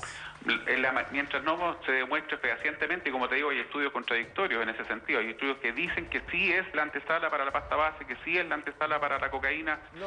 Yo creo que conozco amigos que lamentablemente perdieron todo por la adicción a la marihuana. Me van a retrucar que pasa lo mismo con el alcohol probablemente. Eso no significa que haya que legalizarla porque el alcohol es malo y está permitido. Mario, te va a hablar Félix Sumatre. Hola Mario, gusto saludarte. Primero que todo, déjame diferir contigo y decirte que los estudios a nivel internacional reflejan que hoy por hoy la cannabis no es la puerta de entrada a otro tipo de droga, ¿ya? Siendo el alcohol el principal, digamos, la principal sustancia, digamos, de abuso.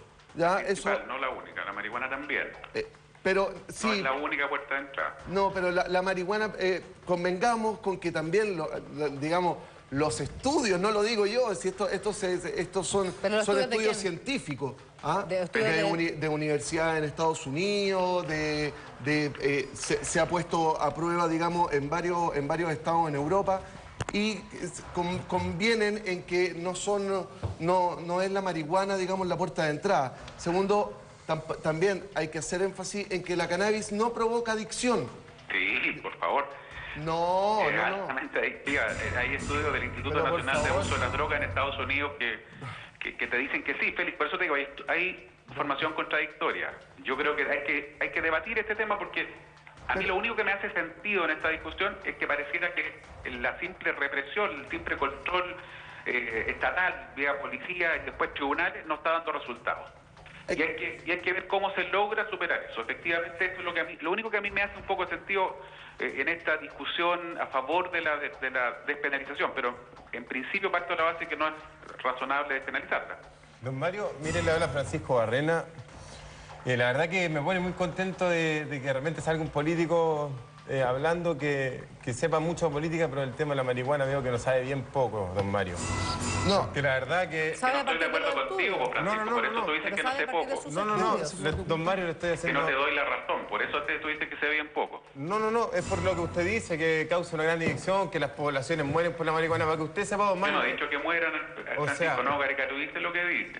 Causan una dependencia muy grande, para que usted sepa, la marihuana pura ni siquiera llega a las poblaciones, para que usted sepa, la que llega de otro tipo, que es prensada, la marihuana que usted ve en este reportaje, se lo está viendo, no es lo mismo. Él fue carabinero, entonces tiene que saberlo. Ahora, ¿cómo me gustaría a mí que usted... ¿Cuál es lo que piensa? ¿Que sigamos tapando el sol con un dedo? ¿Que no conversemos más del tema? ¿Que la marihuana no va a ser despenalizada? Pero, estimado Francisco, ¿cuántas veces te tengo que decir que este tema hay que debatirlo, discutirlo, hacer análisis serio y no llenarnos de estudios que hacen dar los estudios? Lo otro que está... Los estudios que tenéis para la mano dicen que penalizarla. Estamos hablando con el secretario general de Renovación Nacional, Mario Desbordes, a propósito del tema de la despenalización del autocultivo de la marihuana. Vamos a intentar mejorar esa comunicación. Que es un temita pendiente que me gustaría preguntarle. Me gustaría preguntarle, don Mario, si alguna vez su hijo ha estado injustamente detenido por marihuana y ha sufrido los vejámenes y la situación que nosotros vivimos. Por ejemplo, pero eso es un caso puntual, Francisco, me parece que no vale la pena mezclar todos los temas. Sí, por supuesto, acerca de tu caso puntual y efectivamente lo mal que lo pasaste y finalmente, según lo que tú nos cuestas, saliste... ¿Cuál es el gran problema acá? Que yo creo que si es que nos consideramos un país evolucionado, alto y todo, en materia de cualquier temática, de cualquier área, un país se supera a sí mismo y evoluciona cuando se rige bajo leyes de control y equilibrio en vez de prohibición. Y este país de a poco está volviendo a que no se puede bailar, que no se puede tomar, que no se puede fumar, Entonces es exagerado, porque yo me acuerdo un gran ensayo de Alan Watts, un tremendo pensador, que decía, esto es lo mismo que decir que la mejor forma de evitar accidentes automovilísticos es no sacar el auto del garaje. Bueno, es ridículo. Obviamente siempre van a haber problemas y hay que hacerse caso de los problemas, pero a través de una base de educación, todo tiene que ver respecto a las regulaciones que cada persona le corresponde, que haya leyes. Es como la censura en cine.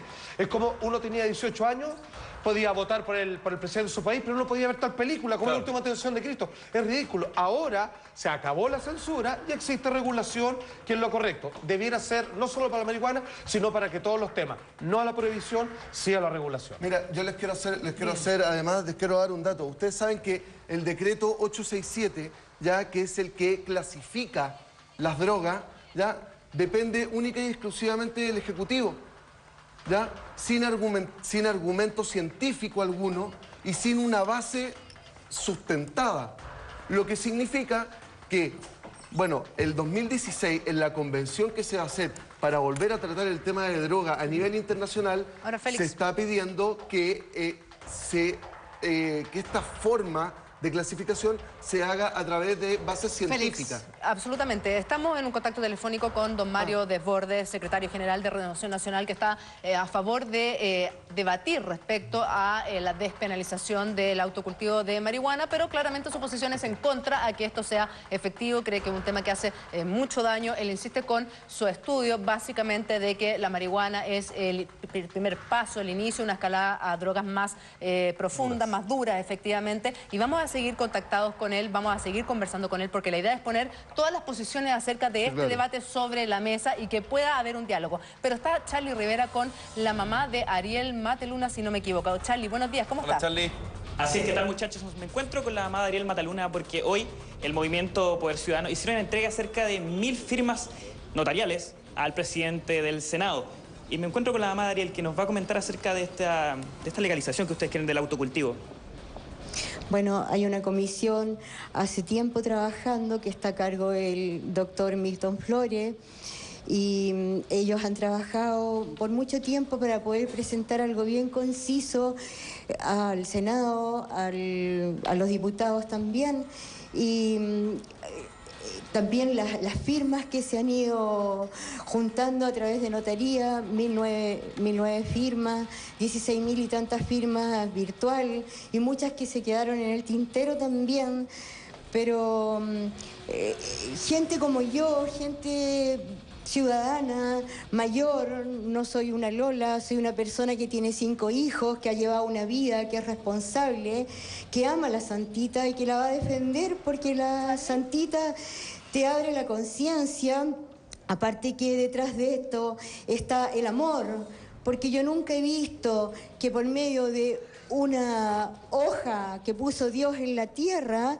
se junten de derecha, de izquierda, gordos, flacos, pelucones, pelados, a unirse en amor. Señora María, no discutir en tonteras. Dígame. ¿Me escucha? Habla Julia Vial del estudio. Gracias por estar en este móvil con nosotros, hablando precisamente acerca de la despenalización del autocultivo. Pero le quiero preguntar básicamente por lo que vivió usted con su hijo alrededor de hace un mes, cuando lo detuvieron, cuando Carabineros ingresó a su casa. En un minuto se hablaba de 36 matas, después que era muchísimo menos.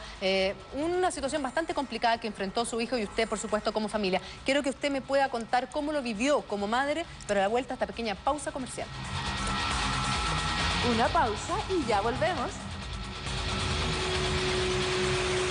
Acerca de la despenalización del autocultivo de marihuana y posteriormente la legalización de esta misma. Y estamos con nuestro móvil con Charlie Rivera, con la señora María Aide, que amablemente nos ha esperado. Ella es la mamá de Ariel Mataluna, el joven actor que fue detenido hace alrededor de un mes por tener plantas en su domicilio. Señora María Aide, antes de la pausa comercial yo le había preguntado cómo vivió usted la detención de su hijo y toda la polémica que se generó a partir de esta. Mira, en realidad bastante angustiante porque yo estaba lejos de mi casa y no podía volver en ese día. Entonces trabajé mucho espiritualmente calmando a Ariel porque estaba destruido, pensando en que esto le iba a hacer después no poder tener trabajo y Y era muy doloroso para mí no poder estar con ellos, no poder estar con mi hijo menor, que quedó bastante traumado, porque después que se llevaron a Ariel, él quedó solo con la policía en casa y con los periodistas que hicieron entrar.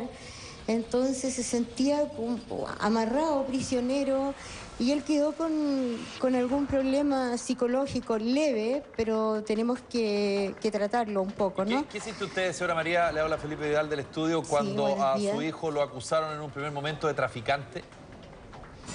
Mira, me dio risa, porque yo me enteré, o sea, vi las noticias en la noche, y digo, ¿qué va pasando aquí con mi paila con la que hago budines? La llevan como prueba.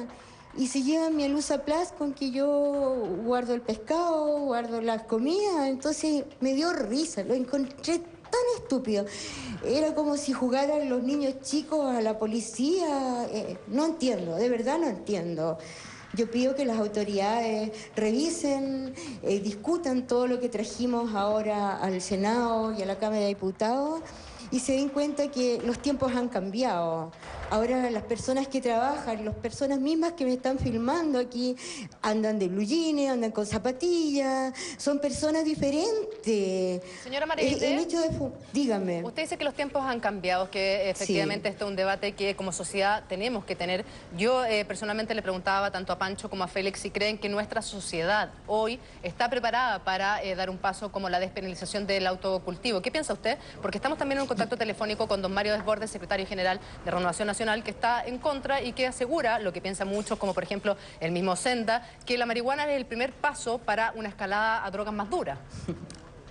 Mira, primero que nada, yo fumo desde los 19 años, tengo 62 años, nunca he probado ninguna otra droga, no tomo remedio, no tomo copete, soy una persona sana, toma agua diamantina, porque el agua de la llave está contaminado con el flúor, aprovecho de decir, para que no la tomen, y creo que el pueblo está preparado. Absolutamente, porque los que van a gobernar más adelante son los jóvenes que precisamente son los que fuman la cannabis. Ahora, don Mario está con nosotros en un contacto telefónico, ya recobramos la comunicación. Don Mario, ¿qué le parecen las declaraciones de la señora María Aide? Es ultra respetable, pero no estoy de acuerdo con ella en los considerandos generales que hace. Yo lo que planteo desde el principio, y en eso Francisco me da la razón, que aquí lamentablemente es muy difícil debatir el tema. Cuando pones donde te doy estoy en esta materia, es recontra difícil. El autocultivo y un tema práctico. Hoy día por lo menos aparece muy bien, ¿no? Impecable, cultivo para mí nomás. Para los que entienden lo que dice que ha sido combatir las drogas duras a raíz de la aparición del microtráfico en los últimos 15 años, que manda la posibilidad de señalar la pequeña dosis de droga que tengo en mi bolsillo es para mi consumo.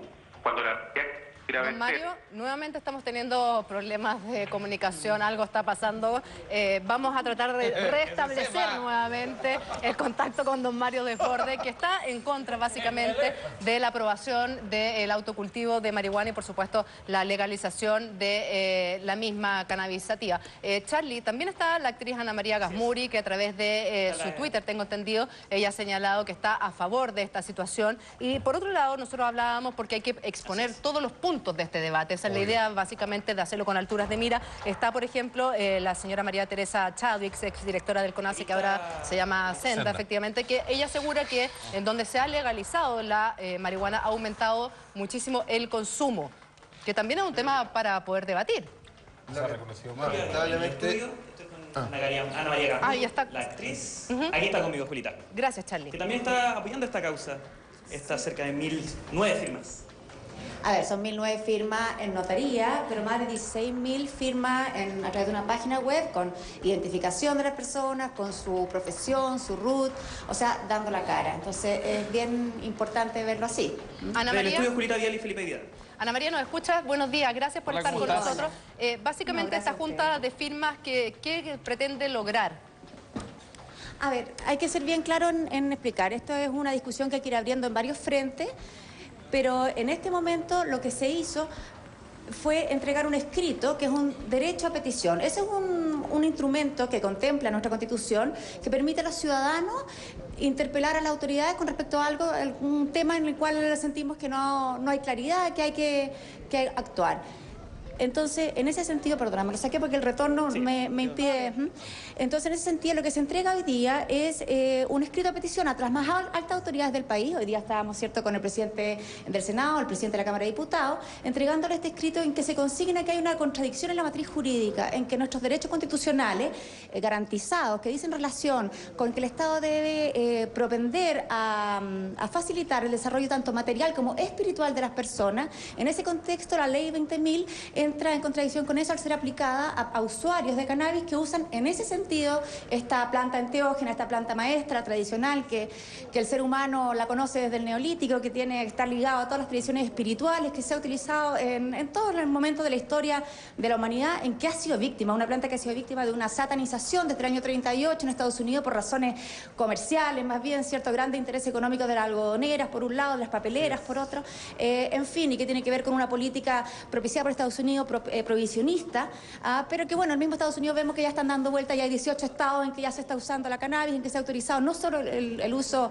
medicinal, sino también ya en varios, en Washington ahora recién, ¿cierto?, el uso recreativo. Entonces, lo que se está haciendo aquí es decir claramente que se vulneran nuestros derechos esenciales al ser tratados como criminales, como delincuentes, a personas que usan esta planta maestra con fines espirituales y terapéuticos. Ana María, se reintegra a nuestra conversación el secretario general de Renovación Nacional, Mario Desbordes, que hemos tenido algunos problemas en la comunicación. Mario, ¿alcanzaste a escuchar lo que decía Ana María Gasmuri?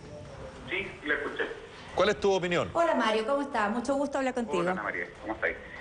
Bien, gracias. Es un tema que objetivamente hay que debatir, hay argumentos a favor y en contra que son todos atendibles, y hay que darle a este tema de la marihuana específicamente, las demás drogas creo que por ningún motivo, pero este tema de la marihuana hay que darle una vuelta de tuerca fuerte como sociedad, y en eso estoy de acuerdo. Exacto. Lo que no podemos hacer es partir de la descalificación del que no acepta los argumentos en favor de la despenalización, como escuché recién en algunos de tus panelistas.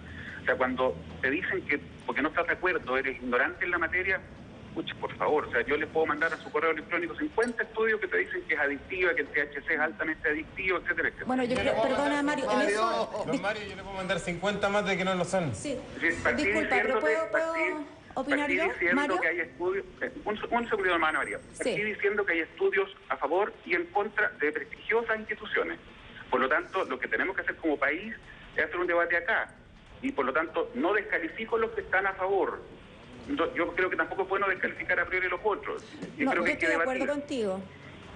Mario, me parece totalmente que aquí es importante, ¿cierto?, para poder avanzar en este tema, escuchar todas las opiniones y todas las miradas. Pero también, si uno es un ciudadano que está interesado en este tema y que está actualizándose, tenemos que admitir que los avances científicos ya han dado pruebas contundentes, ¿cierto? En eso ya es retrógrado pensar que eso no es así. Esa es una discusión que quedó un poquito en el pasado, porque actualmente ya sabemos que está demostrado, uno, que la cannabis es de las menos adictivas, menos que el café, que el cigarrillo, que el tabaco, ¿no?, que el alcohol, por supuesto, y que otras drogas. Por lo tanto, eso está demostrado. Incluso es más, en muchos países se usa la cannabis como una herramienta para tratar las adicciones. Entonces, esa es una discusión que ya está un poquito superada, pero lo que sí es importante, y estoy de acuerdo contigo, que hay que ponerlo a disposición del público para que se pueda informar. Aquí lo que falta es educación e información. Falta educación, falta información, dices tú. Está por otro lado don Mario, que también tiene estudios, pero también hay una realidad que muchos menores de edad también son consumidores de cannabis sativa, lamentablemente. Entonces, ¿cómo poder llegar a un equilibrio en que todos queden tranquilos? Eso es lo difícil. Bueno, aquí eso se trata de educación para mí, de dar la información. Uno de los temas que a mí más me convoca para estar dando la cara, estar planteando este tema, poniéndolo en el discurso, en el debate de la sociedad, tiene que ver con la preocupación de lo que ocurre en nuestros jóvenes, especialmente en las situaciones más vulnerables, nuestros jóvenes más marginales, que son víctimas del narcotráfico, del microtráfico, de consumo de sustancias altamente tóxicas. Me parece que el atender el tema de la cannabis y el separarla de este aspecto criminalizado, sacarlo de ahí, sacarlo, ¿cierto?, de esta penalización, inmediatamente lo saca del ámbito de lo delictual. Y eso ya es un tremendo avance para empezar a enfrentar este tema con nuestra juventud. ¿Cómo no va a ser necesario educar al respecto y enseñar a los jóvenes en las poblaciones, que son los lugares más carenciados, más vulnerables, que es mucho más sano fumar una cannabis autocultivada, que sabes que no tiene tóxico, que ya se sabe que no genera adicción, que un uso responsable es posible. ¿Cómo no va a ser posible eso nuestros jóvenes intoxicados con pasta base o intoxicados con productos, unas marihuanas paraguayas prensadas llenas de sustancias que son altamente adictivas y contaminantes? Entonces, Mario, me parece que pensando en un tema de salud, es importante abrir este tema y liberar a la esclavitud que está sometida a nuestra juventud más vulnerable con respecto al narcotráfico. Hay un emplazamiento claro de Ana María Ganmuri. Mario, ¿cuál es tu opinión al respecto? Y bueno, ¿de qué manera en Renovación Nacional están llanos a abrirse a la posibilidad justamente de discutir tal cual como tú lo decías al principio? O sea, estamos absolutamente llanos a abrirnos a discutir. Esto debe discutirse en el Congreso con antecedentes, con informes contundentes que probablemente irán en un lado o el otro, y el legislativo tendrá que tomar una decisión concreta, o sea, no llegar a consensos necesariamente, probablemente o permitir o prohibir, como está haciendo hoy día, como es la solución hoy, pero después de un análisis, de una discusión concienzuda, abriendo la posibilidad de que se produzca este debate. Yo no estoy de acuerdo con lo que señala Ana María. Yo insisto que hay estudios recientes que dicen que el THC sí es adictivo. Es adictivo efectivamente, como dice Ana María, también el tabaco, también el alcohol. Hay un dato, Mario, hay un dato. Que se utilice la marihuana con fines medicinales no significa que sea de libre acceso. Por ejemplo, hay una serie de medicamentos y fármacos que diga, yo no le puedo pasar a mi hijo para que se lo tome, pese que se usa medicinalmente, un diazepam o un lorazepam no se lo voy a pasar para que se tranquilice porque está usado como medicamento. Hay que debatir, hay que discutir. Cuando se produce la discusión respecto de la legalización del autocultivo, a mí me parecen súper razonables los argumentos, pero cuando uno va a los hechos, te encuentras con que, por ejemplo, para vulnerar lo que es el tráfico de drogas duras, se empezó a vender en pequeñas cantidades lo que se conoce como microtráfico. ¿Para qué? Para decirle después al juez, perdóname, pero estos papelillos de pasta base eran autoconsumo y yo soy consumidor nomás, yo estoy enfermo, yo no soy traficante. Hoy día, el 70% del tráfico de drogas se produce por microtráfico. Cuando tú dices esto es para mi cultivo, es muy difícil probar que tú estás cultivándolo solo para ti o que en pequeñas cantidades estás traficando. O sea, en los hechos, el discurso muy bonito se traduce en una serie de complicaciones que finalmente vive la gente, sobre todo la más vulnerable. Entonces, hagamos esa discusión, provoquemos esa discusión en el Congreso, escuchemos a la gente que está hoy día en el Congreso, que lo veo ahí con el diputado Chile. Ok, estupendo, si uno no se puede cerrar, todo lo contrario. Hay que abrirse el debate y finalmente, lo que el legislativo determine, lo acataremos todos, como sucede con el resto de las cosas en este país. Bueno, hay otros datos interesantes también, Mario, de compartir con ustedes. Es que, por ejemplo, en estudios muy acabados se ve que la delincuencia, ¿cierto?, los crímenes asociados a ciertas sustancias están muy documentados. Eso existe en el caso del alcohol, en el caso de otras drogas. Pero fíjate que con el caso de la cannabis no se ha podido determinar. Hay muchas veces en que hay un uso adictivo de mezcla de sustancias, pero la cannabis en sí misma es más bien una sustancia que tiende a un estado de relajación, de comunión, de empatía con el entorno, que son, bueno, quizás no son las características que tiene nuestra cultura en este momento, pero está comprobado que es así. Y otro dato interesante, fíjate que se acaba de aprobar en Israel, nada menos que en Israel, que no vamos a decir que es una cultura muy liberal, se acaba de aprobar el uso medicinal de la cannabis. O sea, está bien, ese es un plano y me parece que es un plano sumamente importante. Ahora, con respecto a la preocupación, ¿cierto?, de que medicinalmente sea una cosa, pero el consumo personal es otra, por supuesto, de aquí lo que se trata es de educar. Hay que tener cuidado con las adicciones, pero las adicciones a todo, las adicciones a ciertas drogas, a ciertas sustancias, las adicciones al materialismo, al consumismo, que creo que es una adicción que como sociedad tenemos muy instalada. Entonces el tema de la adicción es un tema de salud. Para poder tratarlo hay que educar, pero para educarnos, ¿cómo vamos a educar en torno a algo que es delictual en este momento? Entonces hay que abrir la conversación. Ahora, la idea es básicamente lo que hemos tenido esta mañana aquí en Mañaneros, que es poder debatir, poder poner ambas posturas, la postura de Ana María, de Félix de Pancho, por otro lado, la postura de don Mario Desbordes, que está a favor precisamente de poder dialogar, de contrastar estudios y finalmente acatar lo que determine el poder legislativo. Pero, ¿qué te parece a ti personalmente estudios del SENDA que hablan de que en los países que se ha legalizado, no solo de tipo medicinal, sino también recreativo, la cannabis sativa, aumenta el consumo? Eso está comprobado que no es así. Las cifras son bastante estables. Me he documentado bastante en el tema, entonces la verdad es que hay estudios que supuestamente dicen que en un país como... hay como estudios contrarios de un bando, o sea, de una opinión y de la otra. Porque pero es que vayámonos a los estudios más científicos. Yo creo que aquí hay que ponerse como serios con el tema. Vamos a los estudios más científicos y veamos cuál es la información que está reportando. Pero de verdad, es re fácil decir cosas así como quizás con un estudio que quedó obsoleto, que ya y que se instrumentaliza porque es positivo para nuestros fines en este momento, pero la verdad es que actualmente hay suficiente evidencia científica para rebatir estos argumentos. Entonces, me parece que el caso de Holanda, por ejemplo, que también ha habido mucha información confusa, porque hubo una cierta regulación ahora que tiene que ver con la venta hacia extranjeros, porque de alguna forma, como es un país que está más liberal en ese sentido, llegaba mucho extranjero a Holanda. Resulta que en Holanda, como consecuencia de este cambio en la política de drogas con respecto a la cannabis, se vaciaron las cárceles. Tanto es así que ahora están pensando en arrendar sus cárceles a Bélgica, porque no tienen presos suficientes para llenarlas. Entonces, eso me parece que son datos importantes. El caso de Portugal, también uno de los temores, en Portugal es un país en este minuto con más libertades al respecto, y se decía, va a aumentar el consumo, va a quedar...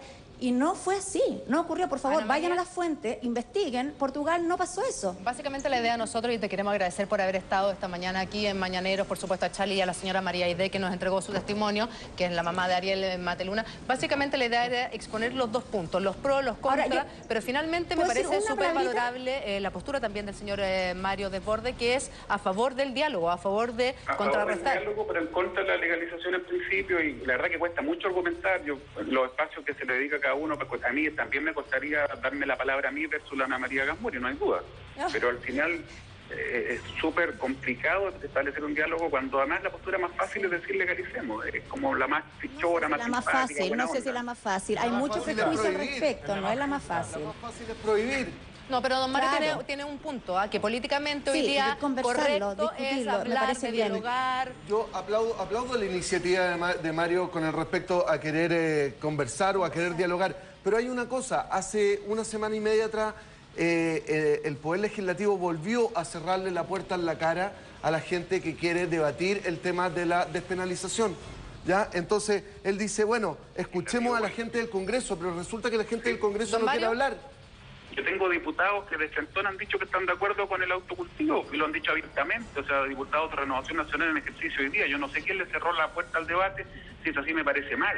Yo tendré que convencer a la gente que esté de acuerdo con mi postura con argumentos, que es distinto, pero por lo menos en Renovación estamos súper abiertos al debate. Hay diputados nuestros que han dicho, dando la cara, que están de acuerdo con el autocultivo. Mario, te agradecemos este contacto, está hecho el punto. Ana María, también muchísimas gracias por haber conversado con nosotros esta mañana acá en Mañanero. Gracias, es un tema para debatir largamente. Por supuesto, todas las personas que participaron ahí en el móvil. Muchas gracias por esta... Gracias por el espacio.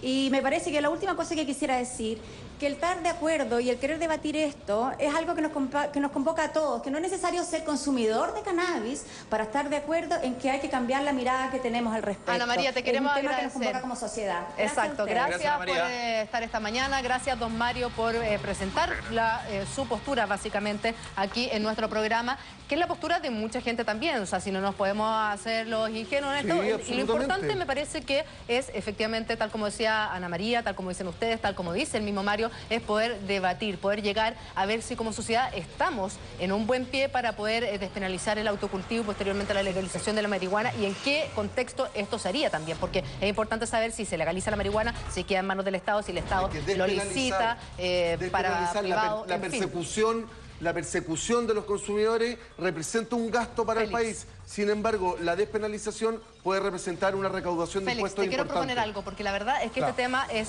ampliamente debatible. Hay muchas aristas que nos interesa seguir debatiendo aquí en Mañaneros, pero nos vamos a separar un ratito así, Salfate. Cortito, y volvemos de inmediato con Mañaneros. Hay harto que hablar. Una pausa y ya volvemos. Pancho Marrone con Félix. Básicamente lo que quisimos hacer esta mañana era exponer el tema, abrir un diálogo efectivamente y poner todas las posturas sobre la mesa. Félix, yo sé que usted se tiene que ir, le queremos agradecer por haber estado esta mañana. Por la invitación. Pero queremos que Panchito se quede. Sí, claro. Porque se los dejo acá. Déjenos acá, Panchito, porque vamos a hablar acerca de un tema que es una realidad. ¿Qué pasa en la televisión chilena que todos los programas juveniles se están acabando? Primero fue Jingo y ahora Calle 7 anuncia que cierra las puertas, baja el telón. ¿Qué pasa con la televisión juvenil? Todos los detalles en la siguiente nota y después Pancho nos cuenta su vivencia en Calle 7. Y Zapate ya.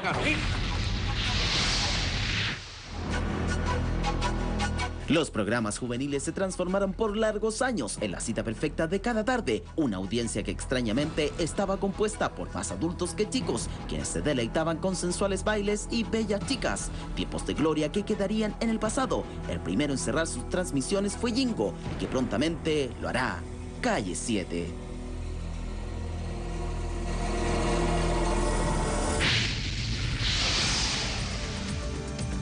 Un boom que comenzó con el extinto Mecano, programa comandado por José Miguel Viñuela, que marcó cifras históricas, alcanzando 50 puntos de rating, lo mismo que el espacio Busca Talentos Rojo, Fama contra Fama. Una historia que jamás se repitió con Yingo, pese a que el esquema era similar al de Mega, es decir, chicas ligeras de ropa bailando en team, notas del elenco y dramas pasionales al por mayor. No lograron cautivar al público y en diciembre del año pasado bajó el telón. Fue sorpresivo. Para los que somos más antiguos es difícil. Yo creo que fue impactante para muchos compañeros, pero yo estaba mentalmente preparado para la mala noticia. Para mí no fue sorpresivo. Es que muchas veces yo creo que se trata de mantener igual con cautela este tipo de información. Es una mala noticia. Pero bueno, ya todos los ciclos hay que cumplirlos. El libre albedrío hacer lo que ellos quieren, pero sin duda esto es un semillero y un lugar donde le dio mucha oportunidad a toda esa gente. Todos cooperaron con el término de Yingo. Al término del juvenil de Chilevisión, se suma ahora que Calle 7 tiene fecha de vencimiento, que se concretaría el próximo 31 de mayo, una decisión que sus integrantes aseguran no saber. No tenemos fecha de término todavía, estamos en la última temporada esperando que llegue la final, saber quiénes son los campeones. Y entonces se venía hablando hace rato, pero es parte de la tela, hay que saber que de repente se acaban los ciclos. La verdad es que para nosotros es súper complicado responder porque nosotros como elenco no estamos al tanto del término del programa, son rumores. Yo puedo hablar por mí, que ya estuve en un proceso así, una instancia súper difícil para nosotros, que somos los que estamos trabajando. Y la verdad es que solo son rumores por ahora, nosotros no se nos ha dado ningún veredicto oficial y es todo lo que puedo responder. No sabemos nada todavía, no hay fecha, no nos han dicho nada, así que no sé qué más decirles. No, pero tranquila, estoy acostumbrada a trabajar y bien, ahí veremos qué hacer. Uy, no tengo idea del fin de Calle 7. Lo único que sé es que estamos aprovechando al máximo lo que quede, porque siempre dicen que se va a acabar, así que esperando que no sea así y nada, y si se termina, mucha suerte para todos los que pero si fuese... Mira, la verdad no sabemos nada nosotros, todavía no hay un comunicado oficial ni nada, así que ¿qué podemos decir? No sabemos mucho más, o sea, no tenemos fecha específica, eso que salió en luz, no es verdad, yo no dije nunca que era el 31 de marzo. Pero, ¿por qué salen del aire los programas juveniles? De acuerdo al estudio de la empresa Time y Pop, encargada de medir el rating, las sintonías fueron cayendo estrepitosamente respecto del año 2010. Uno de los motivos sería que las personas del segmento entre las 18 y 20 horas, que extrañamente estaba compuesta por adultos, preferirían los proyectos de conversación. Me parece... Yo le tengo tanto cariño a los formatos por haber nacido televisivamente en Yingo que me parece una lástima. Sobre todo porque fíjate que siento que en términos de sintonía se ha firmado Calle 7, es decir, heredó un poco el público joven de Yingo y hoy día tiene un rating bastante respetable. Capaz que el público esté cambiando, pero ojalá que esté cambiando para mejor y que no esté pidiendo más tonteras de la que ya le damos diariamente. Es una lata que ya no queden programas juveniles de la televisión chilena. Desgraciadamente ya no hay programas de niños. Se acabaron hace mucho tiempo y ahora no van a haber programas de jóvenes.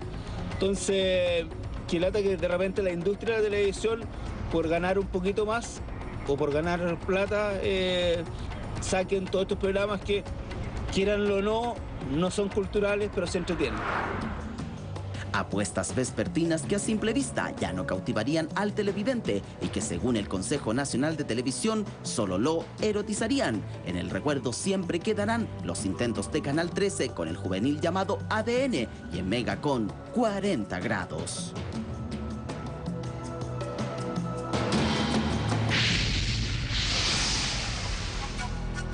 No cabe duda, Atrás quedó la fórmula perfecta para conseguir rating en televisión, porque los espacios juveniles están desapareciendo uno por uno.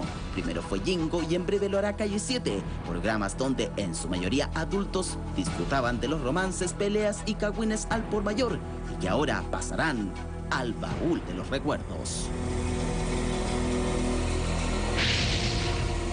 Amados u odiados, pero siempre cuestionados, los programas juveniles finalmente al parecer desaparecen de nuestra pantalla. ¿Y a qué se debe esto? Según varios estudios aseguran que los programas juveniles eran más vistos por adultos que por los mismos jóvenes. ¿Será que los programas juveniles siguieron repitiendo la fórmula, por ejemplo en el caso de Yingo, de Mecano continuamente, y ya no estaban en sintonía con nuestra juventud? Pancho, tú que participaste en Calle 7, ¿por qué crees que finalmente no tienen espacio para estar en pantalla? Yo creo que se ha quedado un poco pegado al formato, creo que tendría que haber un poco de evolución en cuanto a los programas, de lo que vemos en Mecano, lo que vemos hoy día es prácticamente lo mismo, y creo que con el constante evolucionar de todas las cosas, pienso que el programa juvenil también tendría que tener ese giro de evolución. ¿No representaban a los jóvenes? Eso yo creo. Es que ¿sabes lo que pasa? Que ya no, de jóvenes tienen bien poco la gente que trabaja en un programa juvenil, entonces... son adultos que tratan de entretener a los niños y manejados por personas que realmente no dan con el clavo con el formato. Y con cuerpos de adultos también. O sea, la verdad que nosotros... Pero sabéis que hay algo que no es menor, que hay que entender de que hoy en día la juventud mucho mejor informada, la podemos ver en desempeños activistas en las calles o exigiendo ciertas normativas, pensando en su futuro. Me parece que hay un cúmulo de jóvenes más pensantes con sus momentos recreativos, cualquiera sea en ellos, pero que claramente estos programas no los estaban llenando, los encontraban quizás demasiado básicos. Es como si la población chilena, con todos sus problemas y las ganas de resolverlos, evolucionó, más no así la televisión que se hacía para ellos. Es que ¿sabes lo que pasa? Se habla mucho a nivel mediático, nosotros que formamos parte de esta industria hace muchos años, varias décadas en mi caso, de la segmentación de las audiencias. El público está buscando tener contenidos propios y personalizados, y hoy la juventud lo encuentra en internet, ese tipo de contenido. ¿Qué es lo que dice Daniel Fonsalía? Exactamente. Ya no interferencia, programa que me tocó trabajar. Tiene que decir interferencia. Tu hora total. Interferencia. Pero para el año 94 estamos hablando. Claro, lo que generó... Ya, pues Jenny, salte, una vez. ¡Música! ¿Cómo están? Estamos aquí. Depende de que Mauro Peña llegue. Pero yo creo que el tema del consumo juvenil está en eso, está en internet, que están súper conectados, el multitasking, andarte en todo momento con la red, en el bolsillo, en el celular. Eso hace que la juventud hoy se conecte con pero también hay una realidad a partir de varios estudios, incluso uno creo que era del Consejo Nacional de Televisión, que finalmente el público que veía estos programas juveniles no eran precisamente los jóvenes, sino eran gente bastante mayor, gente adulta que veía a las chiquillas con escasa ropa. Claro, que eran programas que erotizaban finalmente. ¿Sabes qué? Yo creo que el formato del programa juvenil no debería desaparecer. Creo que es una parte que aporta mucho también a la televisión, pero hay que dar, como dices tú, con el formato, porque si las personas ven, los adultos ven los programas juveniles, bueno, adecuémoslo un poco más a ese segmento. O investiguemos qué segmento es el que más abarca y adecuemos lo mejor a ese segmento. Pero como dices tú, mucha gente, yo que trabajé en un programa juvenil, la gente adulta la que te pregunta, y oye, esa mina como ella, se ve rica esa otra, entonces realmente... Claro, no tenía la llegada con los jóvenes. No o es sea, la llegada cuando tú con los caminabas en las calles, los jóvenes no eran los que se acercaban a ti, eran la gente más grande. No, pero igual mucho niño, la salida del canal era bien complicada. ¿Tenían la posibilidad de aportar en algún momento, decir, oye, ¿sabes que me gustaría plantear esto porque me identifica, y de repente no eran escuchadas sus propuestas? No solamente eso, sino las propuestas que también tú veías y que podían hacerle un parabién al programa, tampoco de repente eran muy oídas, o de repente faltaban muchos recursos, como ustedes saben, de repente faltan cámaras, equipo y un montón de cosas para dar... En el fondo, el 100%. Es muy lindo trabajar en un programa juvenil. No sé, tú, Salfate, que trabajaste en uno... Sí, es muy lindo. Yo estoy en Mecano.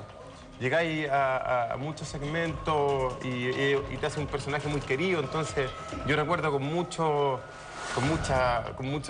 buen recuerdo, digamos. De todas maneras, pero yo, por ejemplo, que trabajé en Mecano, debo decir que en algún momento se corrompió la base del entretenimiento, porque al final era todo por el rating y finalmente poco importaba respecto a la relación al interior del equipo. ¿Pero en qué minuto se corrompe? ¿En el minuto en que empiezan a televisarse los romances? ¿En el minuto que se construyen verdaderas series de los participantes y conflictos? ¿Sabéis que de hecho te puedo decir cuál fue la tecla que detonó todo el problema? Pero no ahora. ¿Puede ser? Sí, ningún problema. Pequeña pausa, así como dices tú, chiquitita, y volvemos, pero de inmediato para hablar de este tema. Voy a contar la verdad.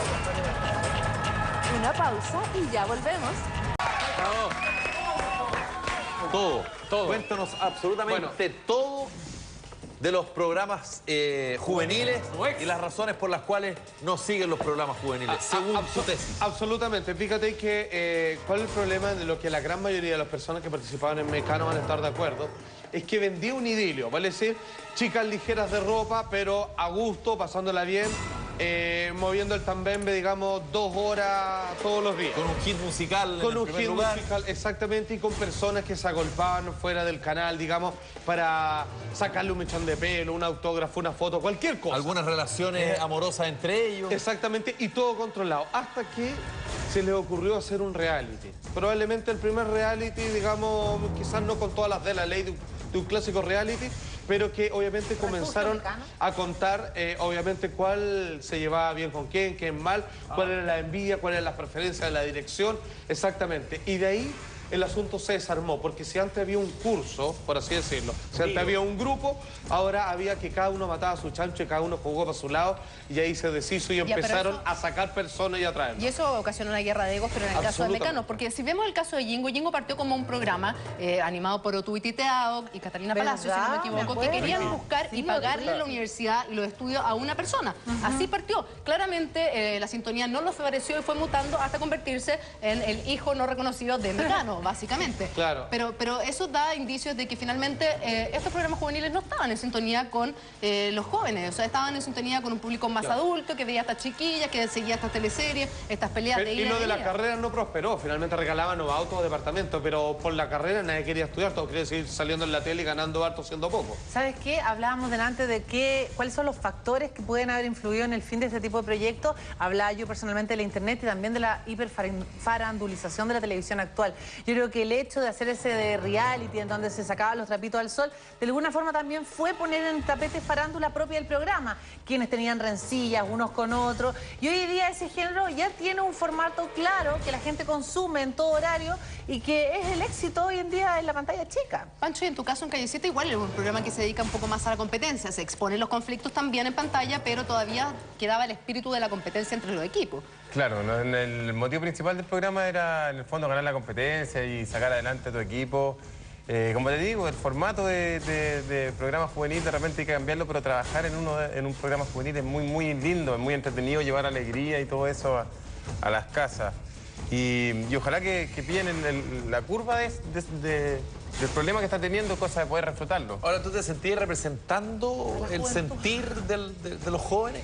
Sabéis que yo me sentía con la capacidad para llevar alegría a hartos niños y me hacía muy feliz eso. Poder de repente llevar alegría cuando tiráis una broma, que los niños te digan en la calle, Pancho, la broma. Todas esas cosas son muy gratificantes cuando no tenéis tu familia acá en Santiago, como en mi caso. Entonces, para mí era muy lindo trabajar en un programa. La sana diversión estaba bien. Es muy lindo porque tú tratabas de dar lo mejor de ti, para en el fondo dar un mejor espectáculo y más entretención. ¿Tú sientes que Calle 7 tenía un valor agregado a diferencia de Yingo? Mira, yo siento que en el programa cuando yo participé en Calle 7 estaba muy lejos de los formatos en cuanto a nivel de compañeros que yo tenía.